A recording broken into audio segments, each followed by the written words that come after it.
Good evening, everyone, and welcome to the Crisler Center here in Ann Arbor. We will be hosting the Men's Intramural Basketball Championships here tonight. My name's Ben. I'm Talon. We'll be your host for tonight. Up first, we have an exciting matchup in the Men's Recreational Championship bracket. We have two teams who have been stellar all season. We have Rob going up against Freshman. Freshman will be in maize, and Rob will be in blue. We'll go over the lineups here now. For Rob, wearing number 8, Benjamin Weber. Number 10, Milind Palugara. Number 5, Connor Lyle. Number 6, Evan Morlock. Number 7, Jonah Chin. Number 1, Josiah Shasma. Number 3, Giuliano Doda. Number 9, Skylar Byrne. Number 4, Tejas Kudva. And number 12, Xavier Wise. For the freshmen in maize, we have number 1, Jacob Bergsma. Number 2, Adith Kumar.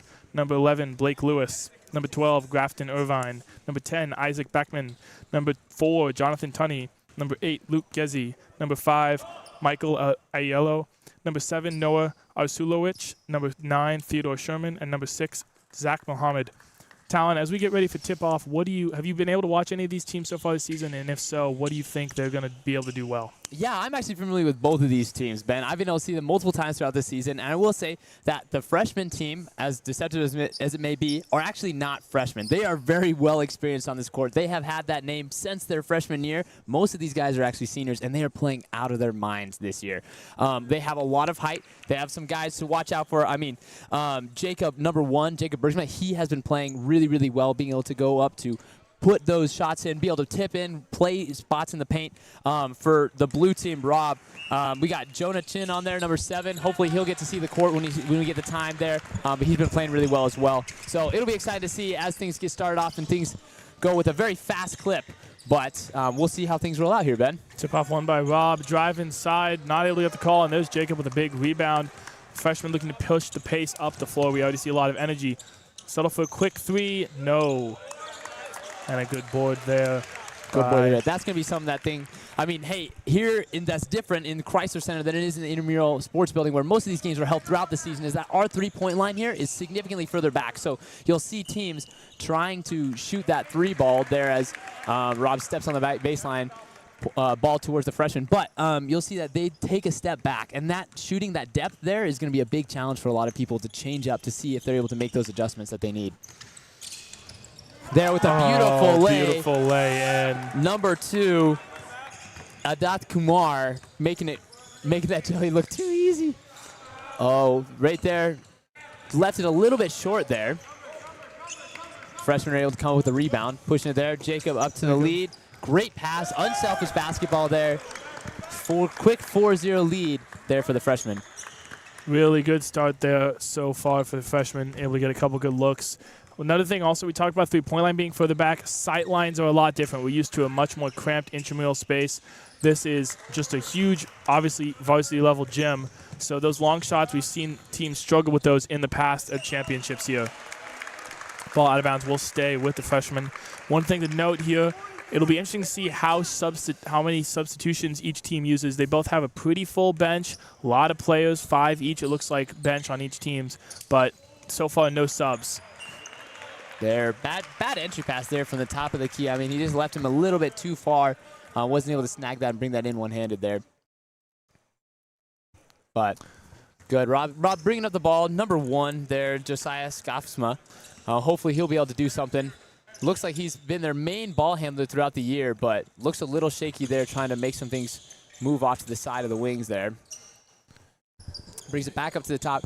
Now, one of the things, Ben, that I think that Rob does really well is that they pass and they share the ball. They don't take very many dribbles before they start to pass the ball. There, that 3 left a little bit short. Again, we talked about that earlier, but I think that that's one thing that Rob is going to do really well today is that they're going to share the ball. They're a very unselfish team. Another bad pass turnover there by the freshman, couple in a row. That will be an offensive foul. Elbow. It's going to be called on number 10, Milind Palugara. That's his first foul of the game, too. And these refs, Ben, they've been training all year long, and some of these have been refs for multiple years. I know David, who's the one who made that call, has been a ref for well over 4 years now, going here into Michigan Recreation. So he's one of our most experienced refs, and we're glad to have him on our crew tonight for the championship night. Drive inside, tip, gets Great a couple fight. good Way to rebounds. get up there. Oh, gets it, and one. What a play. That's bully basketball there by number 4, Jonathan Tunney. It's going to be a foul on number 9, Skylar Byrne. That's his second team foul for Rob. One thing to note, Talon, so we play by the college rules for fouls, so 5 fouls and you're out. And the bonus is at 7 fouls. 7th foul will be 1-on-1, and 10 plus fouls will be 2 shots each time. Something to keep in mind here as we advance this game. We don't usually see a lot of teams make it to the bonus or double bonus, but a couple of fouls called already. That one called on freshman number 4, Jonathan Tunney, with a push there, kind of trying to just keep him outside of that paint there. And apologies for the scoreboard not working correctly. Currently scores 7-0 in favor of Rob as we approach 18 minutes left in the first half. We have 22 minutes each half. Clock will run. Running clock all the way until 2 minutes left in the second half. Each team does get 1 timeout a half. That timeout is used to lose it. Ball will be out of bounds. Unfortunate turnover there by Adith Kumar. And that's a correction. It's 7-0. Freshmen are up right now. My apologies. No Freshmen worries. in maize and in blue we have Rob. Scoreboard's flipped for us too on this side, so we'll need to get that checked on that side as well. But we'll get that to you as soon as we can. Yeah, good ball movement there. Another 3. And so far, no 3s have fallen for either team, Talon. We've seen a bunch of misses. Not the best 3-point shooting. We talked about the 3-point line being further back. That one's a little short. And we also talked about the depth perception being off. So just something to note. Teams selling for 3s may not be the best play. And a nice putback there by number 7, Noah Arsulowicz. Really great job there to follow and get that rebound. Man, that's something that, again, that's going to be crucial today, is just being able, whoever can bully their way into the paint, can play in the paint, and can make those points, make those tips in. I mean, that's what the freshmen have been doing all game long so far and all season long, is that they've been able to really push people out and really attack those boards when they need to. First sub checking in, Isaac Backman checking in for freshman. And not quite sure. It looks like it's number 12, Xavier Wise checking in for Rob, hoping to get a little spark off the bench. But another turnover. We've seen several turnovers by each team. And now in a fast break opportunity, this layup there by number 2, Adath Kumar, wishes he could have had that one back. Yeah, he's driven inside twice, had a turnover and a just missed layup. Not quite in his groove. Maybe the pressure of the moment's a little much to him, but a nice smooth move there. But good rebound there by Adith. We got a 2-on-1 developing for freshman. Goes for the lob. Not able to knock it in, but able to fall on the rebound. Jacob just taps it in. And something we've noticed here, a lot of second chance points already for freshmen. Kind of getting inside, getting a lot of rebounds, really working the paint. Still no points. Down 11-0 is Rob as the 3-ball goes up. That'll go. First 3-ball of the night we've seen. Great shot there by number 5, Connor Lyle. A miss. Foul is called. Just a little too aggressive on the rebound there. Number 9. That is the second team foul on the freshman, and Rob also has 2 team fouls as well. Now that's something, Ben, just to note here, that is only the second rebound that Rob has been able to get this game. The freshmen have been out-rebounding them, let's see, 3, 4, 5, 6 to 2, and most of those 6 are offensive rebounds for the freshmen. So Rob really needs to get a hold of that, box out some people, really see if they can start to get those second chance points that the freshmen are able to do.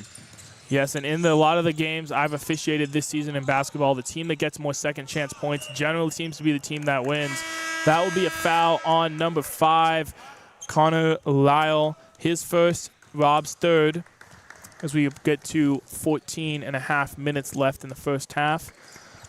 Again, that clock will run the entirety of this first half, will not stop unless the team uses a timeout. Both of them have 1 timeout to use this half. And that's something to think about, Ben, too, especially when things get down into the wire. That free throws, the clock doesn't stop, right? Nice. Ball goes out of bounds, ball doesn't, or clock doesn't stop. All those things are really crucial in time management for both of these teams, and so it'll be interesting to see how both these teams are able to pull that off here in Crisler. Yeah, nice smooth jumper there by Noah. That's the first sort of not layup or putback by the freshman. Jacob defending inside. Connor gets a nice shot off, not able to get it, and Jacob just big body gets the rebound. Foul is called. Number 5, Connor Lyle again. That's his second already. 2 quick fouls for him, and that's up to 5 for Rob. Man, and that's something that will be really crucial for them. There's not, I mean, we're only, what, 9 minutes into this game, and they already have 5 fouls. That's going to be something that's going to be crucial for them to keep under control, especially thinking that this running clock, if they can't keep themselves playing and going around with it, then they'll have to really try and rely on their bench to get some extra points and some extra minutes there. Definitely, and both teams very deep, very full rosters for the IM side, and everyone from both teams has shown up tonight. Goes for the steal, able to get a nice, fantastic steal and save there by Theodore. Jacob Bergsma bringing the ball up. Kind of an awkward pass off to this wing number 10. But there is a foul as he drove in there. Isaac Backman will be going to the line to shoot 2. Foul on Giuliano, and already the freshmen are in the bonus. So they'll be shooting free throws for the rest of this half. And with 13 minutes left, that's a long time. It's the first one. Front rim, back rim, and out. Something to note, I've refereed a lot of these games and watched a lot of these games. There's not free throw shooting is sometimes not the best. So in some ways, it makes sense to foul when those guys are getting a good layup. We see he misses both, but unable to collect the rebound is Rob, and another chance for freshmen to pile onto their lead. A charge is called on Isaac.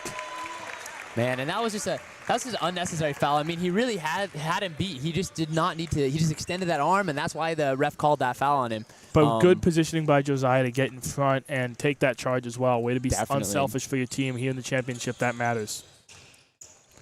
Rob going to the hoop. Blocked there by number 9, Theodore Skurman. I'm going to butcher that name, but that's okay. Skurman, there you go.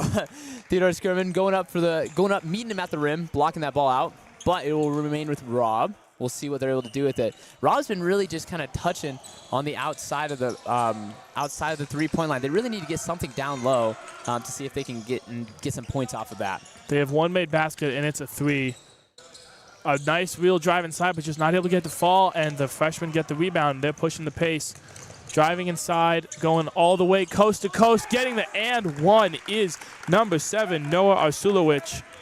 Great play. And that brings us to 15-3. Freshmen are up by 12 points. They're going back to the free throw line to see if they can add one more to their lead.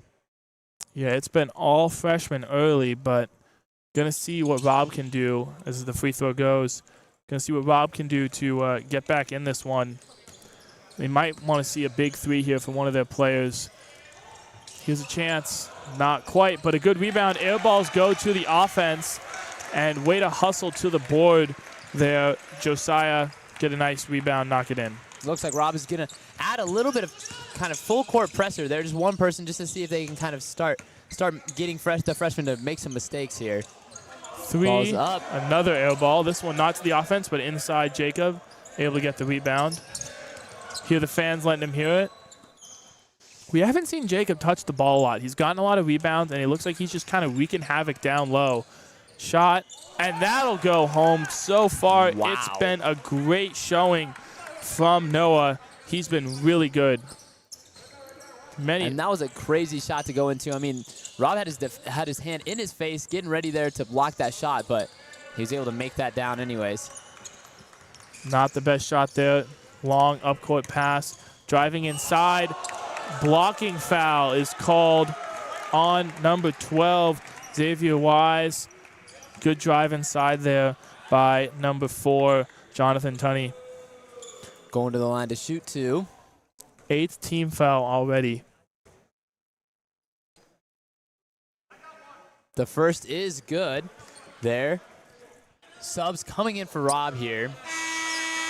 Let's see, it seems like a big mass subs. They're trying just to find somebody or something to be able to make sure that they can get some points on the board now as it's a 5-20 lead for the freshmen.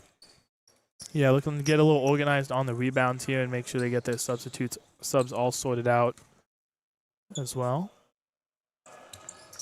Second free throw is good there for number 4, Jonathan Tunney. Free throws have been pretty good so far for the freshmen. They've missed 3 but made several more. I believe that's 6. So pretty good ratio for intramurals, honestly. Oh, and a great paint touch, and that ball went right around and finally trickled in. That's a little bit of a spark there. And that might be the thing that the team needs there for Rob to be able to get their offense going. Yeah, definitely. Good drive inside. No foul called. Good contact, but good defense. Way to double team and shut down. Here, a lot of fans are incensed about I don't know what, but they're incensed Looks about like it. there was just a little bit of extra contact down there. I think that was a good no call by the refs. I mean, it wasn't really anything egregious or aggressive there. Looks like foul to the freshman's number 4, Jonathan Tunney. Man, he's getting aggressive out there. Great call by our official. Great call by official Daniel. Just a fantastic call. You hear him turn around, make the call immediately. He's been with us for several years, looking to get a IM quarter zip currently. Ball is Good up. shot. 3 is on the way, but missed a little bit short there. Really good job crashing the boards for the freshman. You see there was 4 yellow jerseys in the paint area to get that rebound, and only 1 Rob player. Good There's a ball relocated movement. 3. That's not close. Ball will stay in play, though. Ruled off the top of the backboard. And a foul there by the freshman. That is a good way to pick up the pace there for Rob. They'll be shooting now. Good long rebound there. I take that back. They are only at, the freshmen are only at 5 fouls, so it will just be an inbound from the baseline. Chaos there. Good. With the Wow. Way What to a hang in the air. Tejas Kudva, just a great play. I played with him on my volleyball team. I know he got eliminated in the semifinals. He was able to win a couple years ago, but not this past year as we were there. Commentating those as well, but a really good, strong finish. Multi-sport athlete, as you can see here by that play. Definitely sinks the free throw. Brings us back to a 10-21. Freshmen are still up by 11, but Rob is definitely starting to chip into this lead. I think that mass substitution really made a big difference for them as they're starting to actually find a rhythm with their offense. And a shot well long there. Yeah, again, those 3-pointers, I think teams might, if you're playing later tonight, something to think about is how do you get away from the 3-ball, because it seems like teams are not making them early. Nice move and a good finish there by number 1, Josiah Skafsma. Really strong there. Chips back into that lead. Now the lead is only 9 for the freshman. Adad Kumar is hearing it from the fans. Oh, but a really good finish there, bringing it inside. Theodore able to make it to the basket. That's something that, I mean, hey, they were starting to shy away from. Look for some more threes, but I think that's gonna be a good move for them to just start driving in, as Rob hasn't been able to show any major defensive stops in that sense. Looks like a lot more size on the court. Rob going a little bit small ball, and right now the freshmen have a lot more size. Drive inside, blocked away, saved.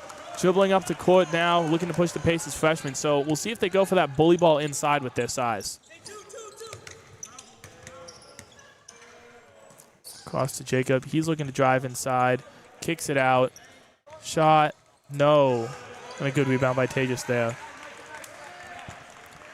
Some players on Rob calling for a sub as they slow it down up the court. A couple players looking like they're going to check in here. Tejas kind of moving the ball around, letting them see what is able to be up there. And that was a great reverse layup there by number 1 for Rob, Josiah Skafsma. Just blew right by Jacob Bergsman. Not his best defensive effort there. Definitely. He likes long walks on the beach at night, but maybe needs to run to play defense a little better. As a great and one, another one of those for number 4, Jonathan Tunney. Just a great job driving inside and getting that bucket to fall. Fouls on number 8. Benjamin Weber. And we'll go back to the line. Shooting one. Scores now 25-14 in favor of the freshmen. Seeing if they can add one more onto that to make it a 12-point lead there. What do you think Rob needs to do in these last 4.5 minutes to get this game to maybe a more manageable score coming into halftime? I think that Rob needs to do exactly what they're doing. I think they need to dribble penetrate into the paint here against the freshmen. Not settle for those 3 balls. Really they're passing the ball well, but they just need to actually get it down low in order for them to see if they can score some easy 2s here. As that's been what's been successful for them so far. Bringing it back up to the top. Passed out across underneath the baseline into traffic there. kind of a heaved up in prayer, but Jacob Bergsma was able to bring down the rebound out fast to the freshman as they made a nice fast break layup there for number 7, Noah Arzulich. I think he's up over 10 points if my math is correct. He's been playing really well. Definitely, and that's been something that, I mean, hey, he's been faster than everybody else. Oh, a great my block goodness. there. And just throws it away. Thought a teammate was going to be rushing up the floor. No one there. A lot of contact here, trying to get it across the line there. But feeds it out. Great pump fake. Got him in the air. And that falls there. That's the kind of move that I think that Rob needs to do, is just get those dribble penetrations and be able to spread the ball a little bit from inside the paint there again. They've been much better from the mid-range so far from the 3. Only 1 3 in the couple of air balls. Here's a 3. No.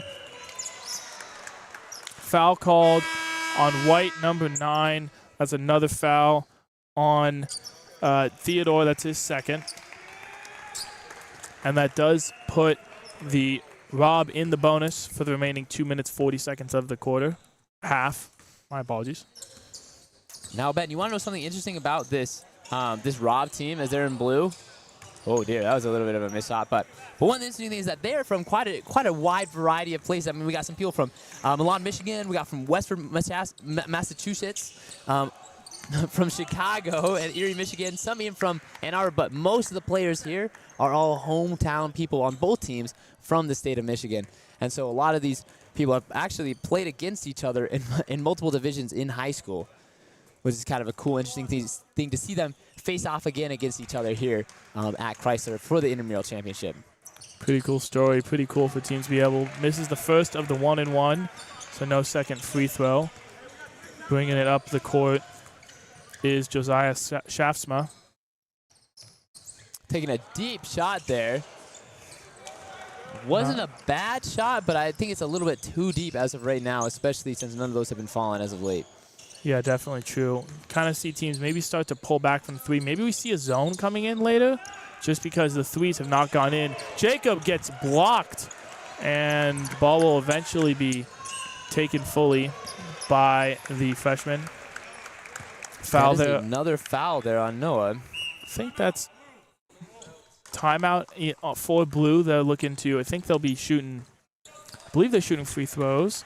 Not quite, but timeout for blue. Rob, they're down by 12, 16-28. What do they need to do? What do you think is a score that they need to target for going into half? I think a score, if they get up score another 4 points, they get up to 20-28, an 8-point deficit, that's definitely an overcomable deficit, especially since they've been down as big as 15 points here in this first half. That's something that, I mean, that's almost half their deficit there, and they're able to work on that the second half as well, getting that back. And what do they need to do to overcome that deficit, to get it to 4 points or just get in at 4 points? Well, Ben, one of the things I think that they really need to do first off is start making some of their shots. I mean, they really haven't been a threat from outside. I mean, they've been trying to work on their way to the inside to get those easy 2s. But if they can start nailing some 3s, working on some of those, man, that could really change the tide of the game here fast. Yeah, it looks like they're 1 for 8 from 3. Not a winning success. However, freshmen also 1 for 8 from 3. So both teams struggling to really make the 3. But when you look at rebounds, it's been all freshmen, especially number 1, Jacob Bergsma. He has 8 rebounds, 7 for all of Rob. That's crazy. He is out-rebounding them single-handedly. That's something that you don't see very often. But when players like Jacob are able to stay down low and kind of out-jump, out-hustle everybody else, he really gets some good positioning, knowing where that ball is going to bounce off of that rim to ensure that he gets those rebounds. Exactly. Connor Lyle for Rob, going to shoot the 1-and-1. Kind of need to see this first one go through and hopefully get 2 points here. But the first one, a big free throw. Gets the fall. That cuts it down to 18-28. And looks like we got the fans over here. They're waving their hands, trying to help him out. He makes both. Really good free throws, and they're down 18-28, 10-point deficit. See if they can get a stop here and get another basket here. But coming up the floor is Noah. He's been very good today. Kicking it out to the wing. Great pump fake. 3's on his way. Oh. Baked in. Did not. That's crazy. Luke shakes his head. He did not think that was going in. He's won back-to-back championships in basketball, though, so maybe he just has a little bit of luck going for him. Definitely. Driving foul there on freshman. We will be shooting again a 1-and-1. Number 12. I think that's number 8, Luke, as well. Shooting another 1-and-1. Perfect. Xavier Wise to the line. You see the clock is still going to run, so if he makes his first one, it'd be crucial. He's First able one to. is made. So a 12-point deficit. If they can maybe make this, get a stop, able to as well. Gets it down to 11, 20-31, but they definitely need to stop. However, you might see freshmen just looking to hold it and get the last shot off as we get to 10 seconds left, and that exactly looks like Noah's going to do. Slow dribbling up the court. This is the way to play, especially in this first half. Looking like he's losing the ball. Kind of feeds it inside to Jacob. Tries to turn around and get it heaved up. No basket. That brings us to the end of the first half here. Freshman 31, Rob 20. An 11-point deficit there for Rob. And that's something that I think, well, we'll see what they're able to do in the second half to overcome that. But this is their biggest deficit of the entire year here for Rob. Definitely, because they're 8-0. They're undefeated so far this season. One thing to note, however, freshmen did start off the game 11-0 run. So we've seen 11-0 run before. Can we see another one again? Maybe for Rob to get back in this game, get a little closer. You definitely think maybe some of those threes start to fall and they feel a lot better. A little bit unlucky if that three doesn't bank in. It's that 4-point game that you talked about.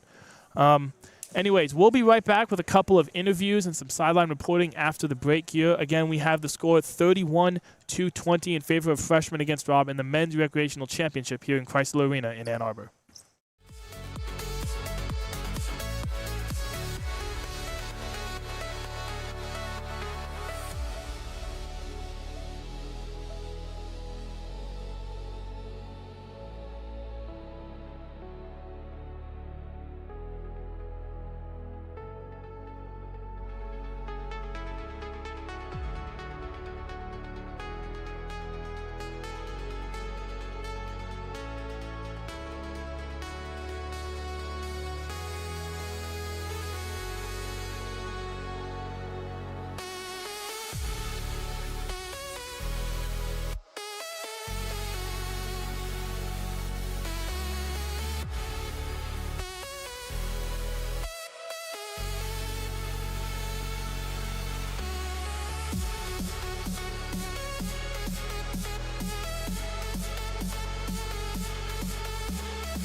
All right, we're a minute coming back from half here. We're with Coach Eric on the yellow team. We're up 11. How you feel? Feeling really good right now. Energy's high. Guys are just playing tough. Seeing everything that I want to see out there. Definitely got to do a little bit better job in the paint of finishing is what I want to see more. But I think we're doing a great job otherwise on the offensive side of the ball and on the defense. I know we're out rebounding them. But I know this team, they play hard. They're going to come out striking fast at us. So we got to be prepared for the second half. Number 7, Noah, has 14 points for you. He's cooking. Yes, what do you do in the second half to get him the ball? He's our leader right there, both on offense and defense. Just kind of put the ball in his hands. He's a playmaker. Just let him do his thing. That's really what we got to do to keep him cooking. Awesome. Well, 20 minutes with championship. Good luck. All right. Thank you so much. I'm looking forward to it.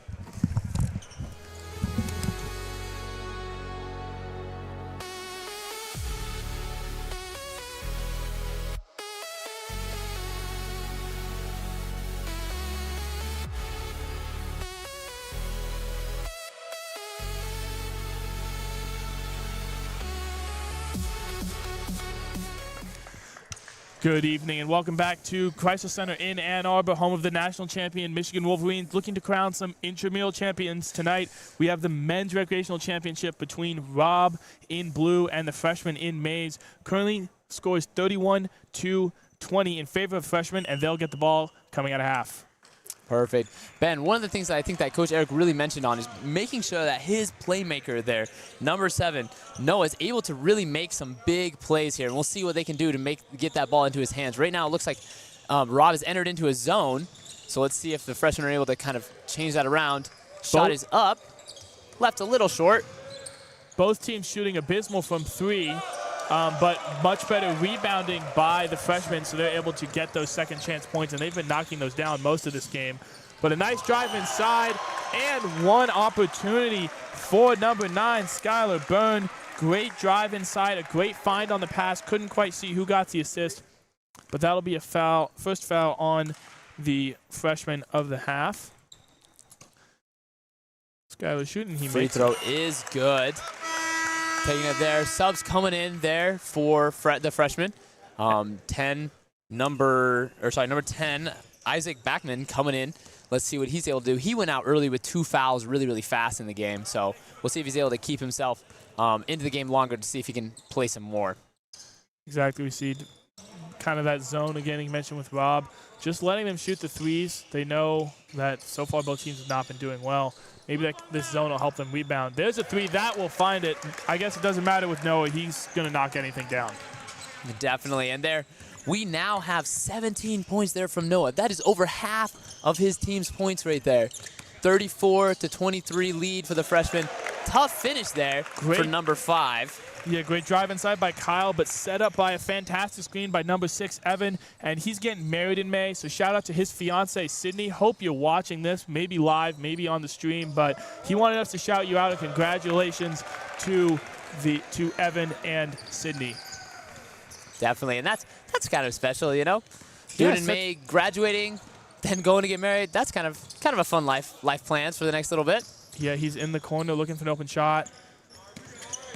Comes up top.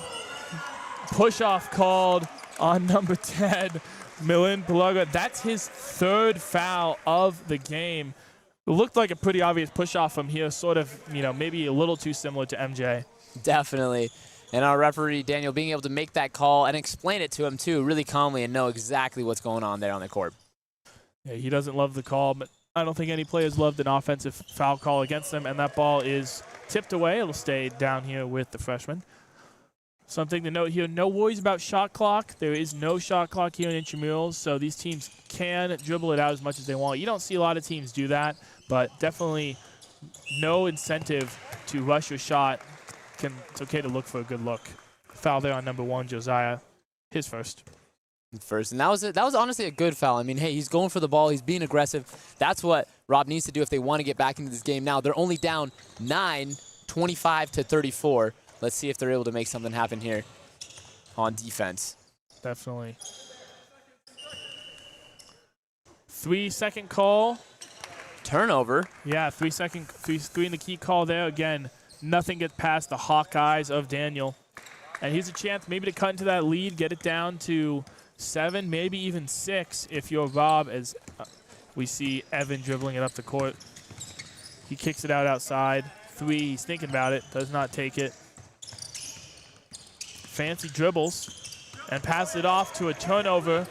Driving up, going for the nice smooth layup there is number 10, Isaac Backman. Really good steal and a great finish. And that was some great acceleration. I mean, you really see how fast he's able to get off the block and get going.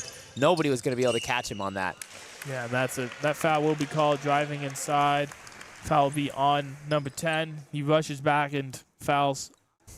Isaac Backman, hey, 2 points foul, 2 points foul. That's kind of tends to be the scheme here for Isaac Backman. So hopefully he's able to make some changes, just keeping his hands straight up and make sure that he can get back on defense fully.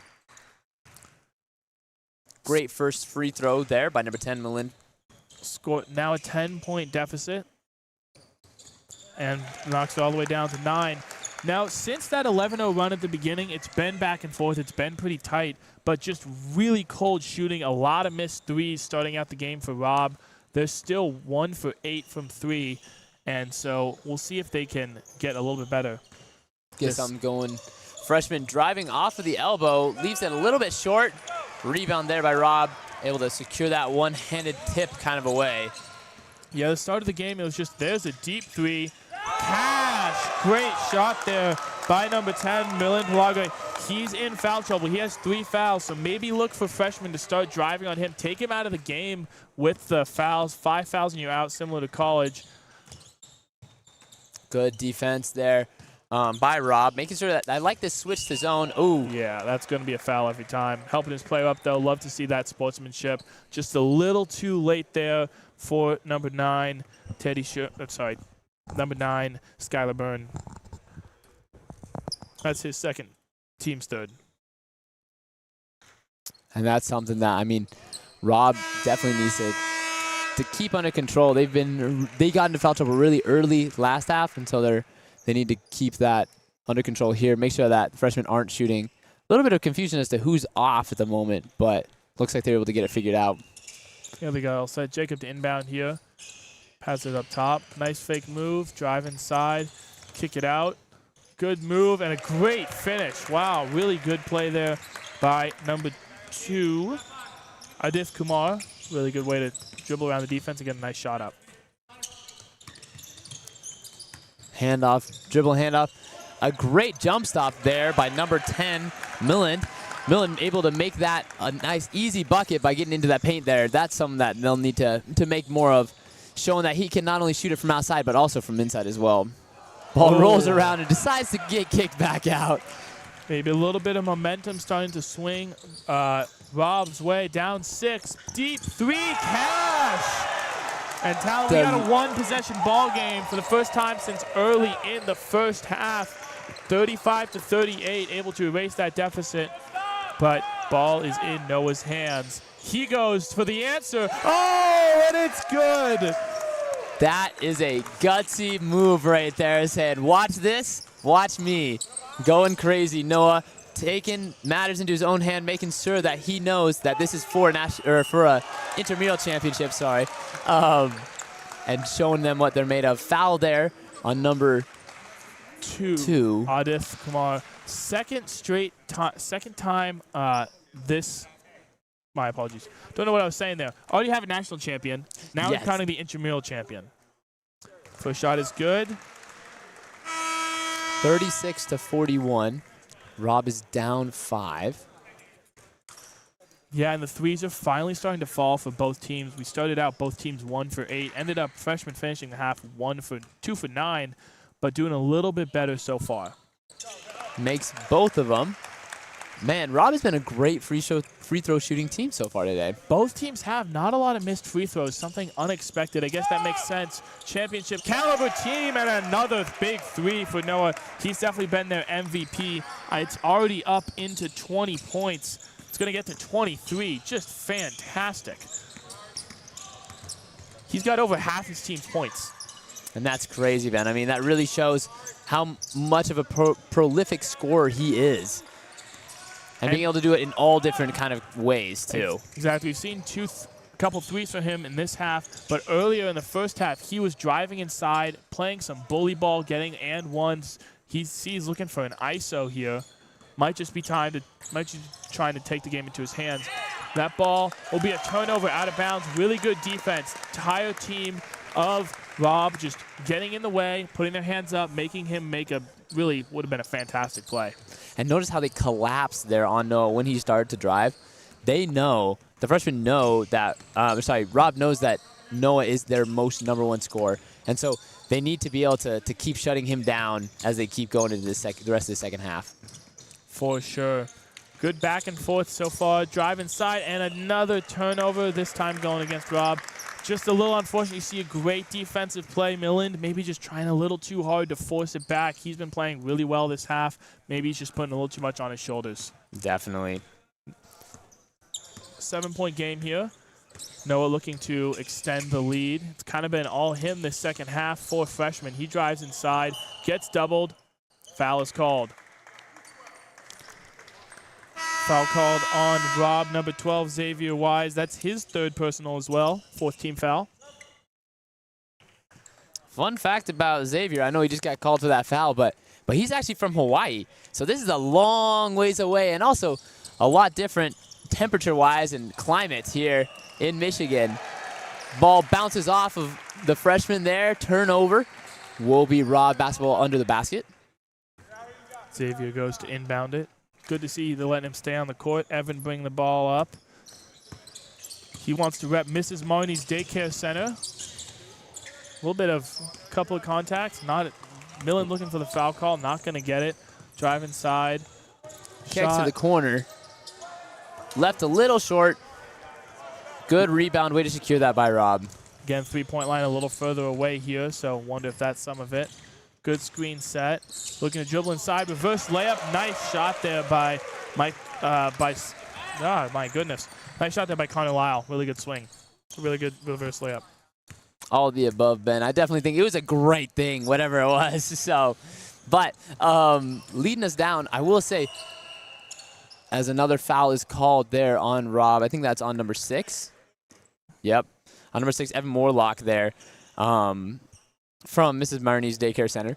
You can tell that they might not have taught him the best defensive form, but at least he's got hustle and grit, and that's what really counts. 5th team foul for Rob with 10 over 11 minutes, almost 11 minutes to play. Nice little strip, but not able to get it. Deep 2. That's an air ball and thrown right back to Rob. You hear the fans; they're chanting. We love to have our fans here in Crisler. Definitely. Ball kicked around and stolen. We got a 2-on-1. Driving inside, almost losing it, but getting it up, knocking it in. Number 9, Teddy Skirman. Great job there, getting the steal and the bucket. That takes us to a 7-point lead there for freshman, 46-39 for Rob. 10 minutes left to play in the half. 3-point on the way, and cash money there for Xavier Wise. Out of Hawaii to Michigan, draining that 3 from deep in Crisler. Bringing the rain with him. Making nice him shot. look like Trey McKinney from the national championship game right there. Exactly. What the heck was that?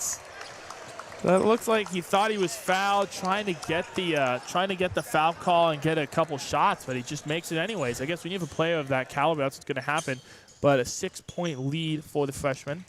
Tell me I'm on fire without telling me on fire. That's crazy. 25 points. My goodness. The ball just finds a way into the basket. And there he goes. He's out, breaking fast. Tries the behind-the-back pass. Fouled there by Xavier Wise. Missed the basket, though. Will be going to the line to shoot 2. I believe that's Xavier's 4th foul, so we'll see how much longer he stays in. Pretty obvious one, not a bad foul to take. Probably was going to be a bucket, make it out from the free-throw line. Definitely. Let's see if he's gonna earn both of these. 2 shots for Aditya. First free throw is on the way. Off the glass and out. A little bit too strong there for Aditya. We'll see if he's able to recalibrate here really quickly. Not his best shooting day. 0 for 3 from 3 and 0 for 2 from 0 for 1 from the free throw line. But we'll see if he can see something go through the hoop here, and maybe that frees him up a little bit. There he is, able to make that down. Seeing something go through the hoop. I mean, I will tell you, Ben, from personal experience and from playing here in Crisler, there definitely is something about seeing that first shot go in and all the confidence that follows after that. There really is something that's just like you finally get adjusted and you finally feel good about that as that three is left a little bit short. Ball gets pushed across the half-court line really quickly. It looks like freshmen are trying to run really fast at it. Xavier there, just knowing that he's at 4 fouls, just putting his hands straight up and trying to make something work out of that. Yeah, really good, smart play by the freshman. Picking on the guy who's got 4 fouls. A deep three. No, won't fall. And just a swarming rebound by Jacob again. Looking at him, he now has 10 rebounds. That's his first stat of the double-double, so hopefully we'll see him get a couple more points out of here. Yeah, 10 rebounds. He's had 1 shot attempt and 2 shot attempts and 1 make. So far playing pretty well. Ball's up left short. Freshmen are pushing with quite a lot of pace. Ooh, beautiful reverse. Nice reverse layup. You might want to see Rob take a timeout here soon. It's been a huge run for the freshman the last couple of points. Up 13, 55 to 42 are the freshmen there as Jacob Bergman fouls. That's his first. Don't hate that foul. Maybe get a little bit of rest for your players. Get those subs in. Millen's going to the free throw line to shoot 2. Make him make a couple shots as well. Jacob has dislocated his knee in the IMSB. So maybe Crisler hopefully needs to stay safe here. Definitely. I know that's something that can really change a guy's career there, because then you always are just thinking about it and worried if you might make a different planting motion there that knee will go out again. So sometimes you play a lot more timid, but so far Jacob's been getting a lot of rebounds, so not looking like it's affecting him too much today. And no knee brace, so one of our referees, Zachary Lacey, he's wearing a knee brace. He says he's just like Yaxel. I don't know about that, but he was taking some shots pregame and shooting pretty well. Foul there, number 4, Blue, Tejas Kuva. That's his first and the team's 7th. So free throws rest of the way for the freshmen. 1-and-1s for the next couple, and then they'll go into full bonus soon. Adith going to the line. First free throw is good. Looks like he's been able to finally make some calibrations there. We see some subs checking in for Rob, subbing out Tejas. Subbing in there is Benjamin Weber. He has a terrible jump shot by his own admission. Wow. To be very clear. But his favorite IM memory is a game-winning drive of a frigid November flag football game. Nice Great stop pump and fake. move. Great pump fake by Evan there. Jacob wanted that block, went up in the air, but the ball was nowhere to be found. A little bit of a flyby. 10-point lead for the freshman. Noah here with the ball. Bringing it back up to the top of the court. Good defense here by Rob, trying to keep people out of the paint. Though the freshman's #1 scorer here, going to work, seeing what he can do. Turns around. Offensive rebound there by Jacob. Kicking it back outside. Really big offensive rebound, and that's part of the reason why the freshmen have been so successful. Just so many rebounds so far. Doesn't lead to any points there. Another air ball by Adith. He's 0 for 4 from the three-point line. Rob looking to go fast and go quick. They are down 10 here in the second half with about 4 minutes left. And way to get back there for Rob. Wasn't able to secure that ball, but they did slow everything down, allow their players to get back and get their defense set. Yeah, maybe you can force a turnover off this inbound. You got a couple subs coming in. See if they can get something going here. A little bit too easy of an inbound pass there. You'd like to see maybe a little more pressure. Maybe force them throw it all the way down the court or something else. Come across, great sidestep jump shot. and pump fake, but decides to pass it back out to the top there. Noah going to work here, seeing what he can do. Great jump stop, backing it up, and draining another 2. 27 points for the man. Just fantastic.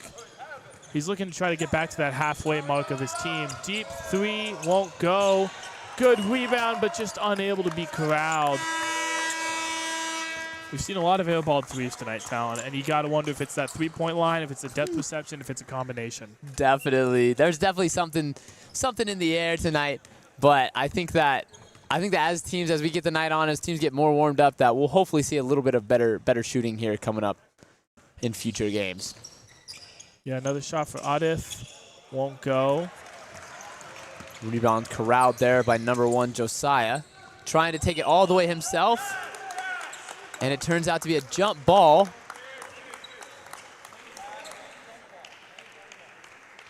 Stays with Rob, though. Yeah. Subs coming in for both teams. We've seen a lot more subs out of Rob than I've seen out of freshmen. Like checking out for the first time in a while is number 4, Jonathan Tunney, who will be attending law school next year. So congrats, Jonathan. I hope you have a good time at whatever law school you end up at.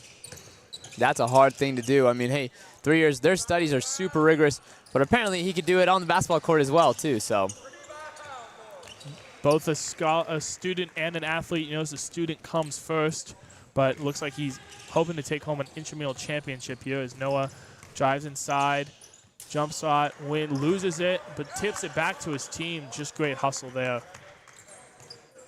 You go inside of 2 minutes. Clock will not stop unless the score gets within 10.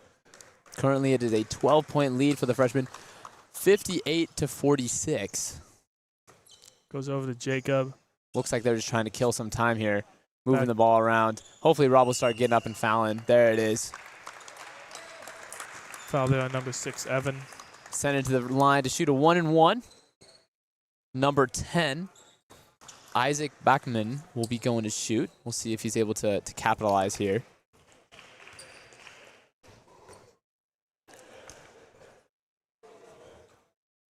And he makes the first of the 2. Big substitution there for the freshman. Looks like their team, all the players who have been there, the practice squad, getting on the court, making sure that they feel heard and feel announced, trying to hype up the crowd. Yeah, we got checking in number 5, Michael Aleo. Number 6, Zach Mohammed. Number 11, Blake Lewis. And number 8, Luke Gezi. They will have recorded some minutes in this Intramural Championship game on the illustrious Crisler floor. Defense, bucket and the foul. Great drive inside, a little too late for Skyler, but a really good drive inside and a nice bucket. We see this clock winds down, under 30 seconds to go. Free throw is good there for Rob. Ball gets in. Foul is called, though it won't do him much good because the clock is still just going to run. Yeah, foul there on number 3, Giuliano Doda, his second. Clock is counting down the seconds. And with that make, big team celebration there. Maybe the first points in a long time for Michael, but your freshmen, not a freshman team, pretty much all seniors, but the freshmen are your intramural champions in men's recreational basketball played here at Crisler Arena. Talon, what did the freshmen do so well that led to such a dominant win? I think that the freshmen, straight out of the gate, were able to make offensive rebounds that the other team, that Rob was not able to stop them. They were able to get those putbacks, get that 11-point lead, and then they just held it on for the entire rest of the game. Yeah, 11-0 run at the start. They win by 11. And shout out, I think the MVP there has to go to Noah. Oh, by far. 27 points. Almost half. Points. Next closest player on this team was 10 with Jonathan. But just a fantastic play all around. Couple of rebounds, no blocks, no steals, but just an all-around amazing offensive performance by Noah. But shout out, a lot of good play out of the Rob as well. Milland, we called his name a lot. He played really well, 12 points, couple of big threes to get that game within 3 points. It was a close game. It was not an easy win for the freshman by any means. Definitely, Ben. And that's something that, I mean, kudos there to Rob for being able to put it in there, get that last little drive in them. But it looks like they just kind of got gassed out, and the freshmen were able to answer to that long run that they had to bring it within 3, but wasn't quite enough to pull it off. But congratulations to our freshman team who is going over to get their Intramural Championship shirts, and then we'll be taking the floor to get their photo and get their names cemented as Intramural champions here in Crisler. Next game we have tonight will be a great one. It'll be the Fraternity Championship. That'll be at 8:40 p.m. That will be between Theta Delta Chi and Sigma Alpha Mu. Should be a fantastic game. Before that, we will have an interview with some players from the championship-winning freshmen. But we're going to take a quick break. We'll be back in just a few here live from Ann Arbor in the Crisler Center.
All right, I'm here with Noah, who just won his championship game. You're an IM champion now. You just dropped 27 points, 5 rebounds in this game here, and you won by 11. How are you feeling? Fantastic. It feels good to get another win. That's 3 in a row for the squad. So we're all seniors now, so it feels good to go out on top. That's awesome. So 4 minutes left. You had 27. Coach decided to pull you from the game. You wanted that 30? I didn't know I had 27. I probably would have taken another 3, but it's all right. I like to. Some of the backups got their shine here on Crisler. So awesome. Well, your big Jake had about 10 boards there. Hell yeah, he did. So, of course he did. He's been the staple inside. Got to give credit to that big man. So, is this a team that you put together in one season, or has it been going for a while? We're all 8 of us are roommates all together. So it feels good to. We've been playing football, basketball for all 4 years. We picked up a few stragglers this year, but most of us are. There you go. Is repeat, this the first shirt? Of this year, yeah. So okay. we've won the past 2 actually rec championships. Awesome. So. Well, congrats on a great game. Thank you. I appreciate it.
Good evening, ladies and gentlemen. Welcome back to the Intramural Championships here live from Ann Arbor at the Crisler Center, home of the national championship winning Michigan Wolverines. But we will have an Intramural Championship crowned here tonight for the fraternity division in men's. We have an exciting matchup between Theta Delta Chi in yellow and Sigma Alpha Mu in purple. They have their own custom jerseys for the most part. Very cool, very fancy.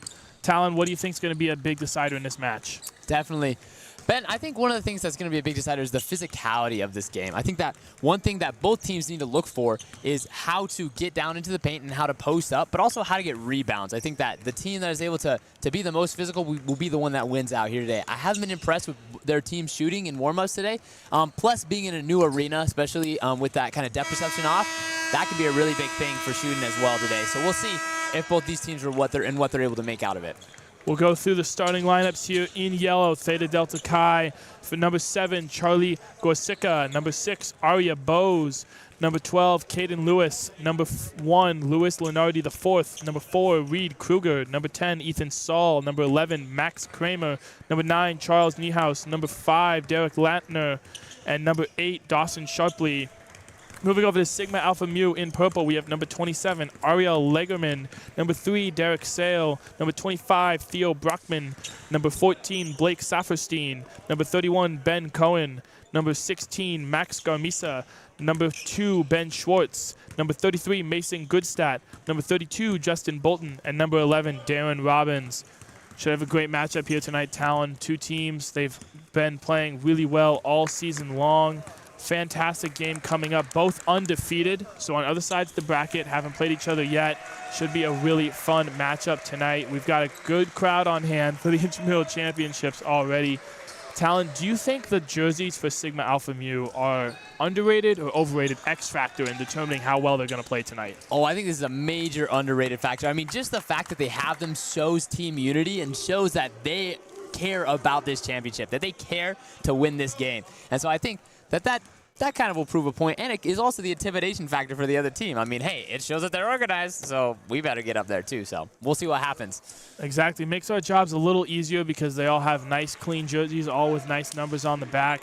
And we can their see, names. Yeah, the names, underrated aspect, very helpful for me as an amateur announcer. But should be a really fun matchup here. We get set for opening tip-off. We're going to play 2 22-minute halves. Both teams have 1 timeout each half. Use it or lose it. Otherwise, that clock will run until 2 minutes in the second half. Should be a great game as we get set for opening tip. It will be Sigma Alpha Mu in purple. They're going from the left to the right. And Theta Delta Chi in yellow going from the right to the left. Here's the tip. Won by Theta Delta Chi. And we'll see if they're able to open the scoring here.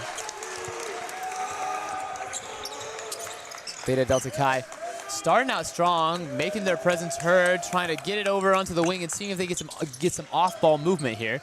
Looks to be a little bit of confusion there with who's supposed to drive it, and a great layup there by number 1, Luis Leonardo IV. Man, making his ancestry proud with that one. Exactly, a Bolivian who's lefty in everything. We saw the left-handed scoop layup there. Well done by him. Hear the chants from the crowd. We love to see that. Good energy. See if that rattles Sigma Alpha Mu at all. Definitely. A little bit of ball handling so far. Deep 3.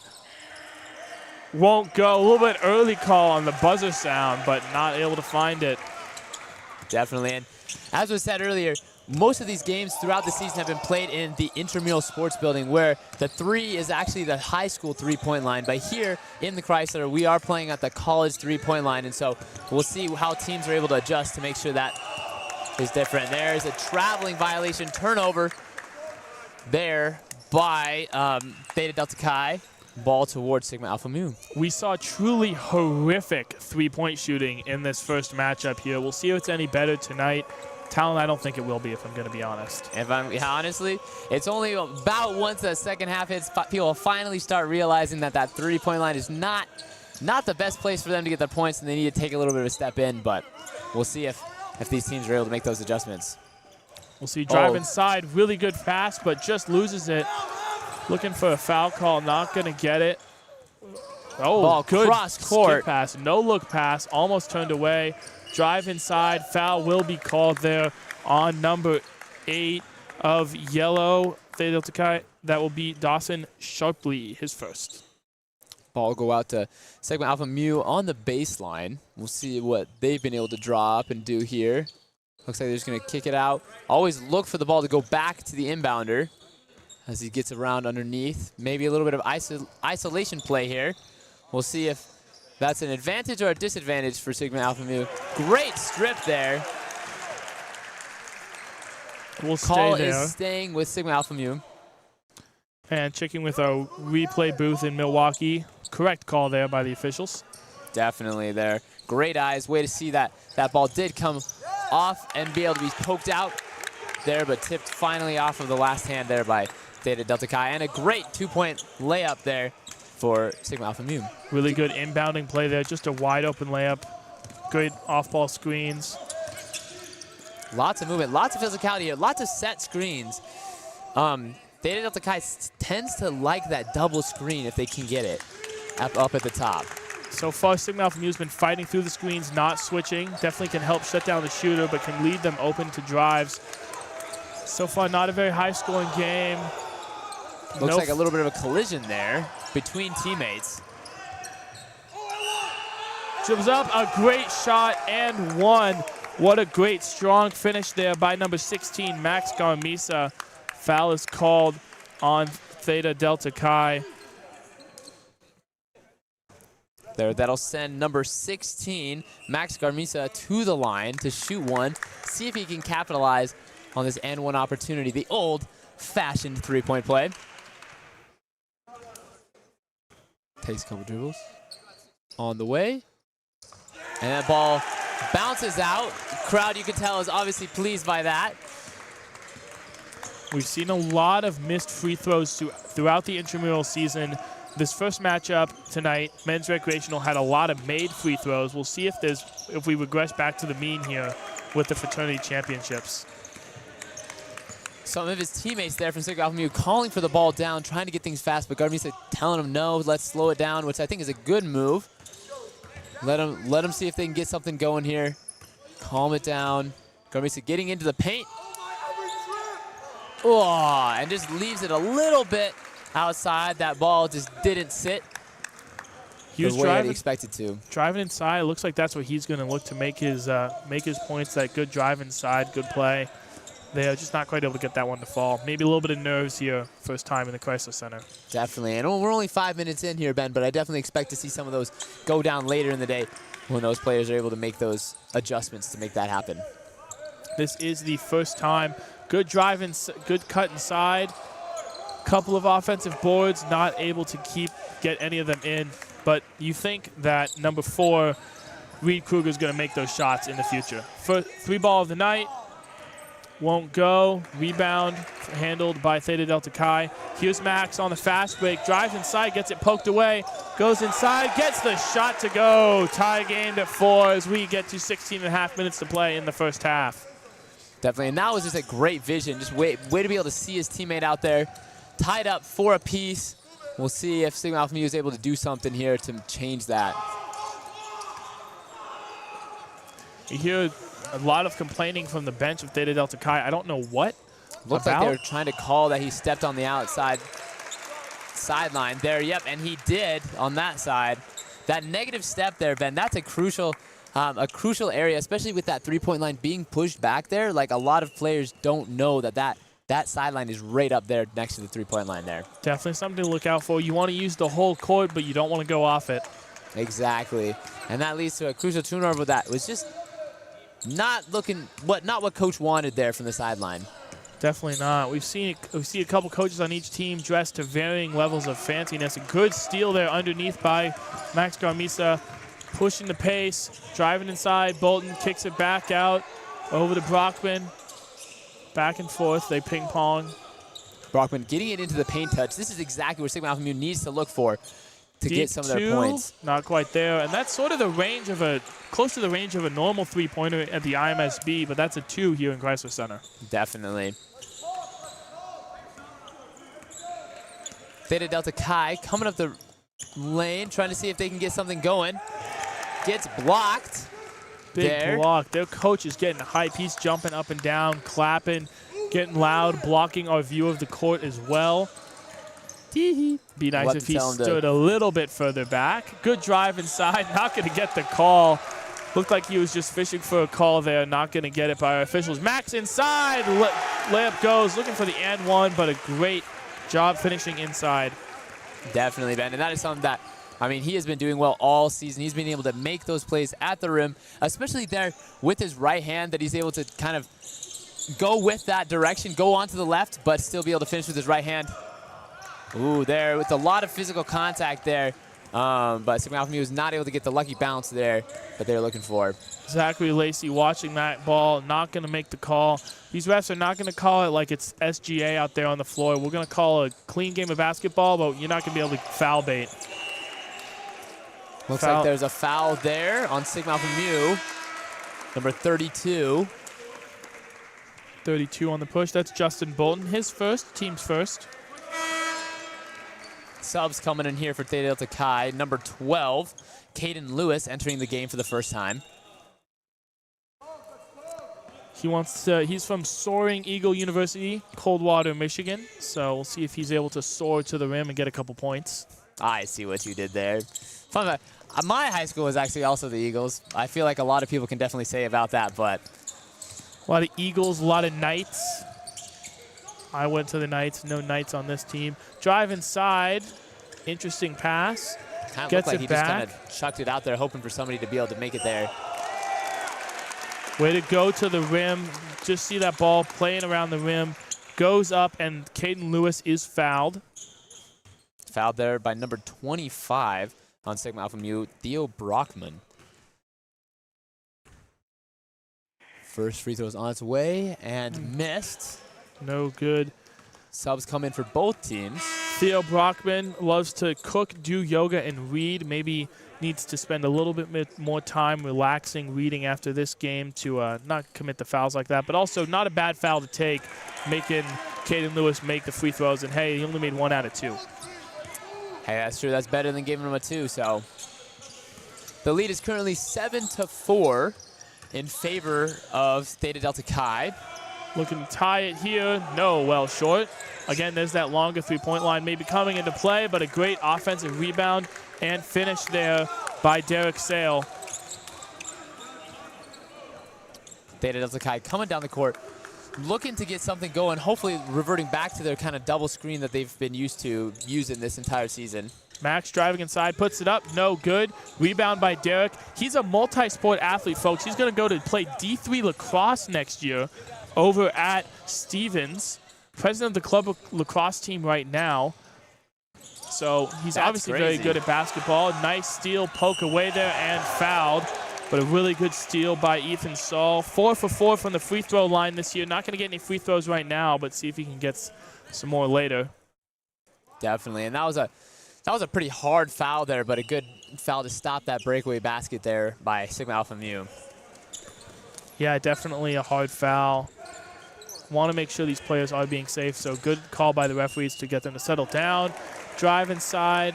That'll be a foul on Derek. Going to the line again is number 12, Caden Lewis. Sorry, not on Derek, number 33, Mason. 4th team foul already for Sigma Alpha Mu.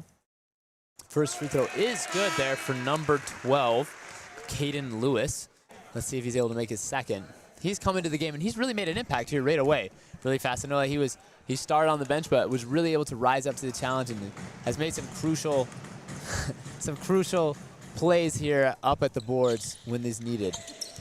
I hyped him up too much there. Had to take a little bit too much off that. Hopefully he'll make some adjustments there. Keep going. Great strong lay there by Sigma Alpha Mu. 35.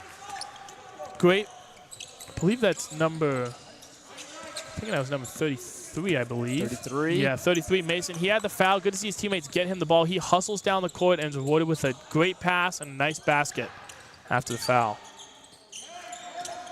Good high press here by Sigma Alpha Mu. All of the players on the bench and coach completely blocking my view of what's going on down low. Shots up and on the way. And good. Wow. Number 4, Reed Kruger, coming out to play. He's tall, he can go in the paint, but he can also shoot it from deep. Drives inside, turnover. A little bit too much mustard on that one. Punching it down with a bounce pass. Might have been easier if he just would have given a nice little soft kiss around the back there. Yeah, just a little too aggressive. Was trying to maybe set him up for a quick shot. But 11-8 is the lead in favor for Theta Delta Chi. They have the ball driving inside, looking to extend it. Not sure if that was an air ball or tipped. I'm going to give him the block. Benefit of the doubt there. Driving it up. Cohen trying to see what he could do with it. Picked it up a little bit too early there before that cutter was able to make it down into the paint area. I'm loving the cuts for Sigma Alpha Mu, and a drive inside, high off the glass and in. Looking for a foul is Mason. Not going to get one, but a really good finish there off the high glass. 11-10. Theta Delta Chi is still in the lead by 1 point here with 9 minutes left in this first half. There goes Sigma Alpha Mu, telling him to get things under control, bring the ball up slowly, seeing what they can do, seeing if they can get some of their sets running here. Yeah, they've chance to finally take the lead. They have not had a lead since very early in the game, if I remember correctly, or maybe not at all. Oh, good spin move. Drive inside, kicks it out. Thought about the three, won't take it. Mike cuts around, drives inside. Nice pass over, but blocked over by Reed. Reed Kruger coming along, able to make it from the deep three as well as from blocking it from behind. Great play there by Reed. Yeah, really good there. However, ball will stay with Sigma Alpha Mu. Looking inbound, it cuts inside and one. And Mason's been asking for a foul on a couple made baskets. He'll get it there. Sigma Alpha Mu up by 1, and they'll have a chance to extend the lead from the free throw line. Foul there on number 1. Luis Leonardi the fourth. My apologies. That's a mouthful. He can play Don't Stop Believing on the radio. His What? team better not stop believing they can win. They're only down by 2, 13-11. See if they can tie this game up and maybe take back the lead. We'd love to see maybe a nice, good screen set by Lewis. There it is. Looking for the pick and roll. We got the switch. Charlie Gorsica there with the turnover there. Ball dribbled up the court, tried to wrap around, poke it out, but ball is still secured by Sigma Alpha Mu. Sigma Alpha Mu going in for the drive. On the floor, it looks like the call is on Mays 12, Caden Lewis. Yeah, that's his first of the half. Fourth team foul for Theta Delta Chi in yellow. And correct me if we said this already, Ben, but we play here by college rules. So 7 fouls, you're shooting 1 and 1, and 10 plus fouls, you'll be in the double bonus. You'll be shooting 2 free throws on from that point. And 5 fouls per player before they foul out. Something to keep an eye on. We saw a couple players get into foul trouble last game in the valiant effort by Rob, but not able to finish it off. But good attempt there by number 16, Max Garcima. Deep three, it goes! Great shot there by number 8, Dawson Sharpley. Theta Delta Chi retakes the lead, 14-13. That was a pretty looking shot. Drive inside though, and a great answer there by number 3, Derek Sale. Gives the lead back to Sigma Alpha Mu by 1 point, 15-14. 6 minutes left in this first half. We'll see what things are able to make it out of there. Sigma Alpha Mu has been much better down low in the paint, but a couple of huge threes by Theta Delta Chi has kept them close and in this game.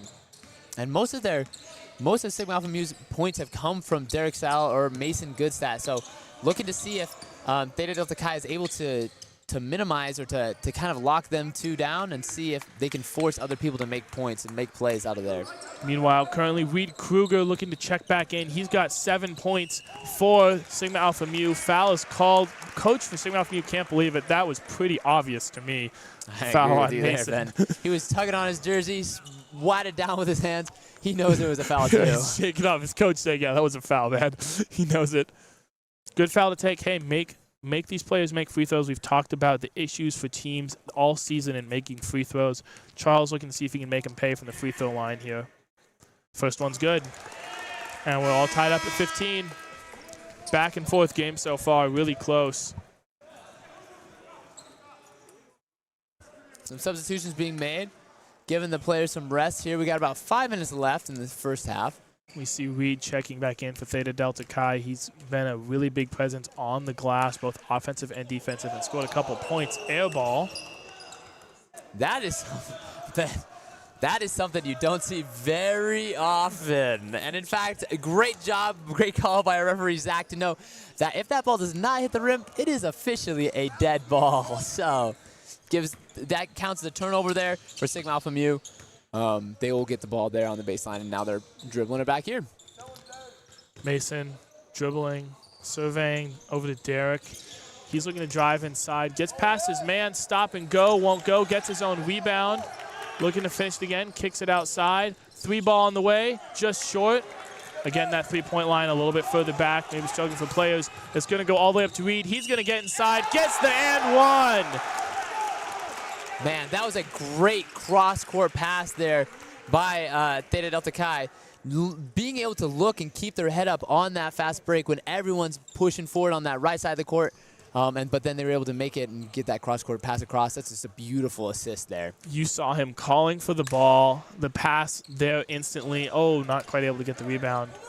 But that's a little short. Maybe it's just a little gas from having to run down the court that fast to get that point, you know? But a fantastic finish up top. Just that can't teach size. He's got a lot of it, and he's playing really well. Looks like that will be a foul called on the floor. Number 8 on Mays. That gives us to, the foul goes to Dawson Sharpley. His second. Teams. Wow, tough finish. Way to just drive into the chest there of Theta Delta Chi and make them challenge and face up against him early on. Ball was tipped there, so no over and back call. Good choice there by number 7, Charlie Gorsica, to be able just to get it across that half-court line. It's going inside to Reed. He's looking to go to work. Trying to find his outlet pass on the outside. Great drive, able to get past. Tries just to kind of heave up, but offensive rebound, or pass, I guess, technically, because nothing hit the rim. But oh, just missing on the 3. Felt like Charlie was looking for a foul call, and a travel will be called. That's, talk about an unforced error and then an air ball on the free practice shot by Max. Not something he's going to want to remember, but just an unforced error. No one's pressuring him, just took a couple too many steps, as we see some subs check in here. We're entering into the last 2 minutes of play. Game is tied 17 apiece. Now here as number 7, Charlie Gorsica for Theta Delta Chi dribbles up the court. Surveying, trying to see what he's able to do here. Swings out to the right wing. Clock will not stop unless a team chooses to take a timeout. They each have 1 to use this half. Reed just short. Inside, good offensive board there. Great way to keep it alive. That's something that most teams would kind of just let that die, but there's 3. Oh, left a little bit to the left and a tip, but still not able to fall there. Ball is outletted there to Cohen as he gets across. Now he's getting trapped. Ball is up. Tipped up to Reed.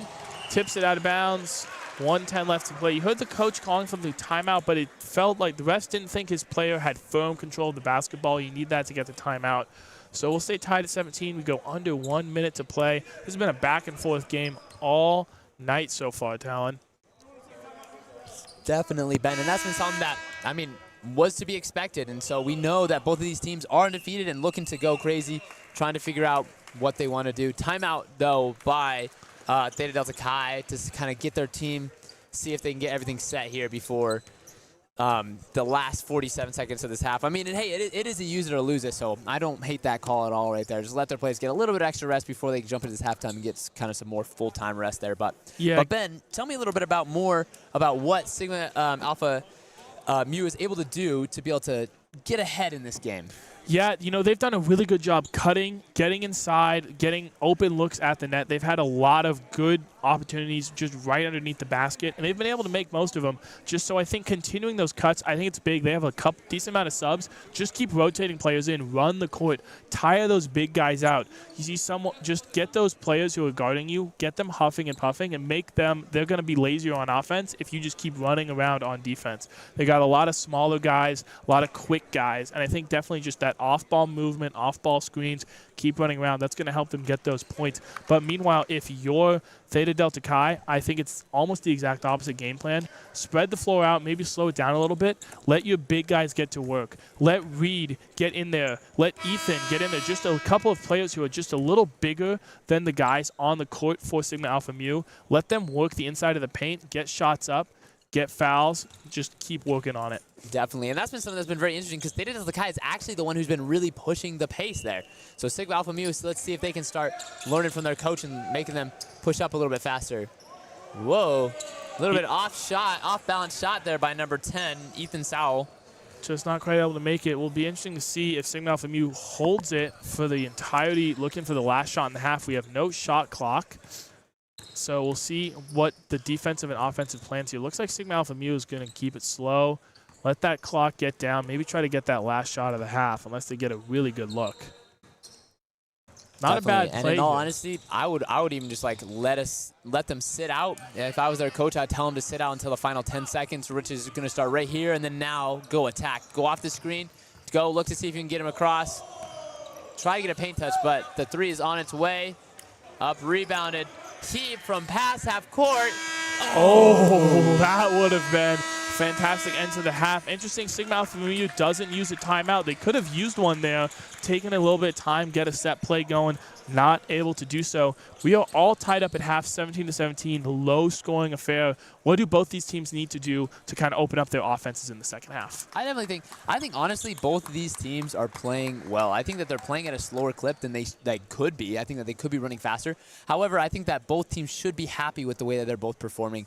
Both in rebounds, both in kind of boxing out, both in sets, passing, sharing the ball. Nobody's being a selfish player right now, and so I think that's been a great thing for both teams to see this happen. Definitely. We'll be back in a little bit with some player interviews. Right now, we'll take a quick break here live from Ann Arbor in the Crisler Center, home of the national champion Michigan Wolverines. I'm going to keep saying that because I love saying it. We'll be back in a few.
All right, I'm Yassine. I'm here with Mason and half.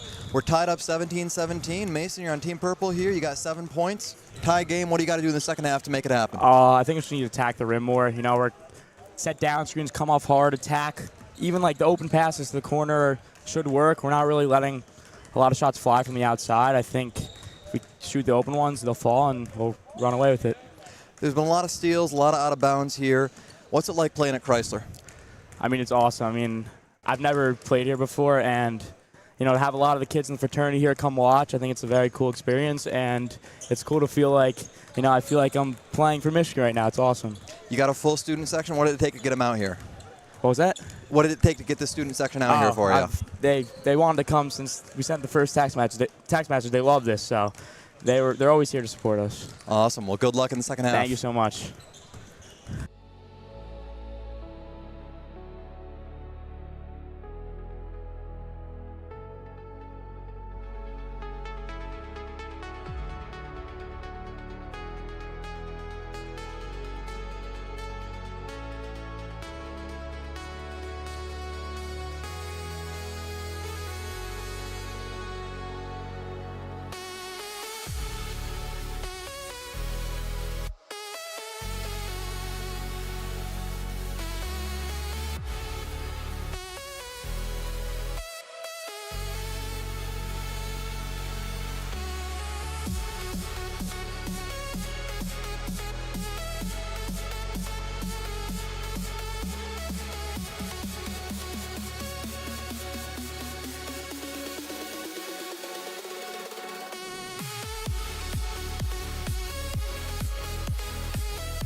All right, we're here at half, tie game. I'm Yassine. We're here with Reed, star player on the yellow team. You got 9 points at half. What's the key to your success in the second half?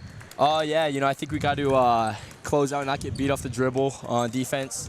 And then offensively, just take what they're giving it and get the ball in the post. Can't rely on threes. Yeah, you've been working down low. How's that rebounding been? Yeah, it's been very physical. I think that's a key part as well, just getting defensive and offensive rebounds. Awesome. How are you going to get the ball in the second half? Just get in the post, move a lot, come off screens hard. Awesome. Well, good luck in the second half. Get it done. Appreciate it. Thank you.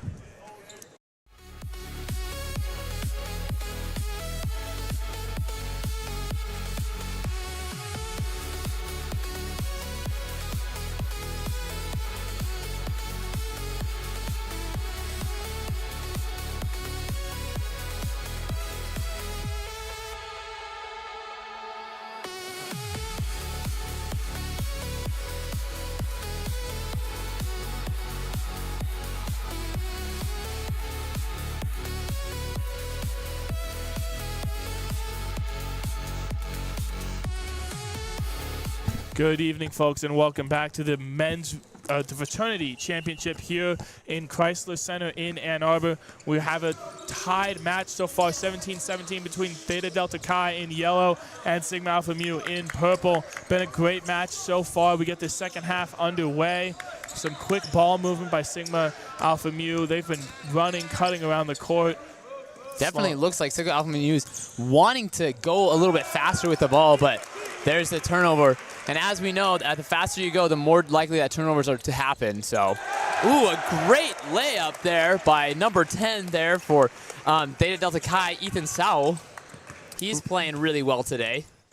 He's doing fantastic. Their entire team is, oh, a big, looks like a 2, not quite a 3, but a nice shot there by Derek Sale, able to knock it down.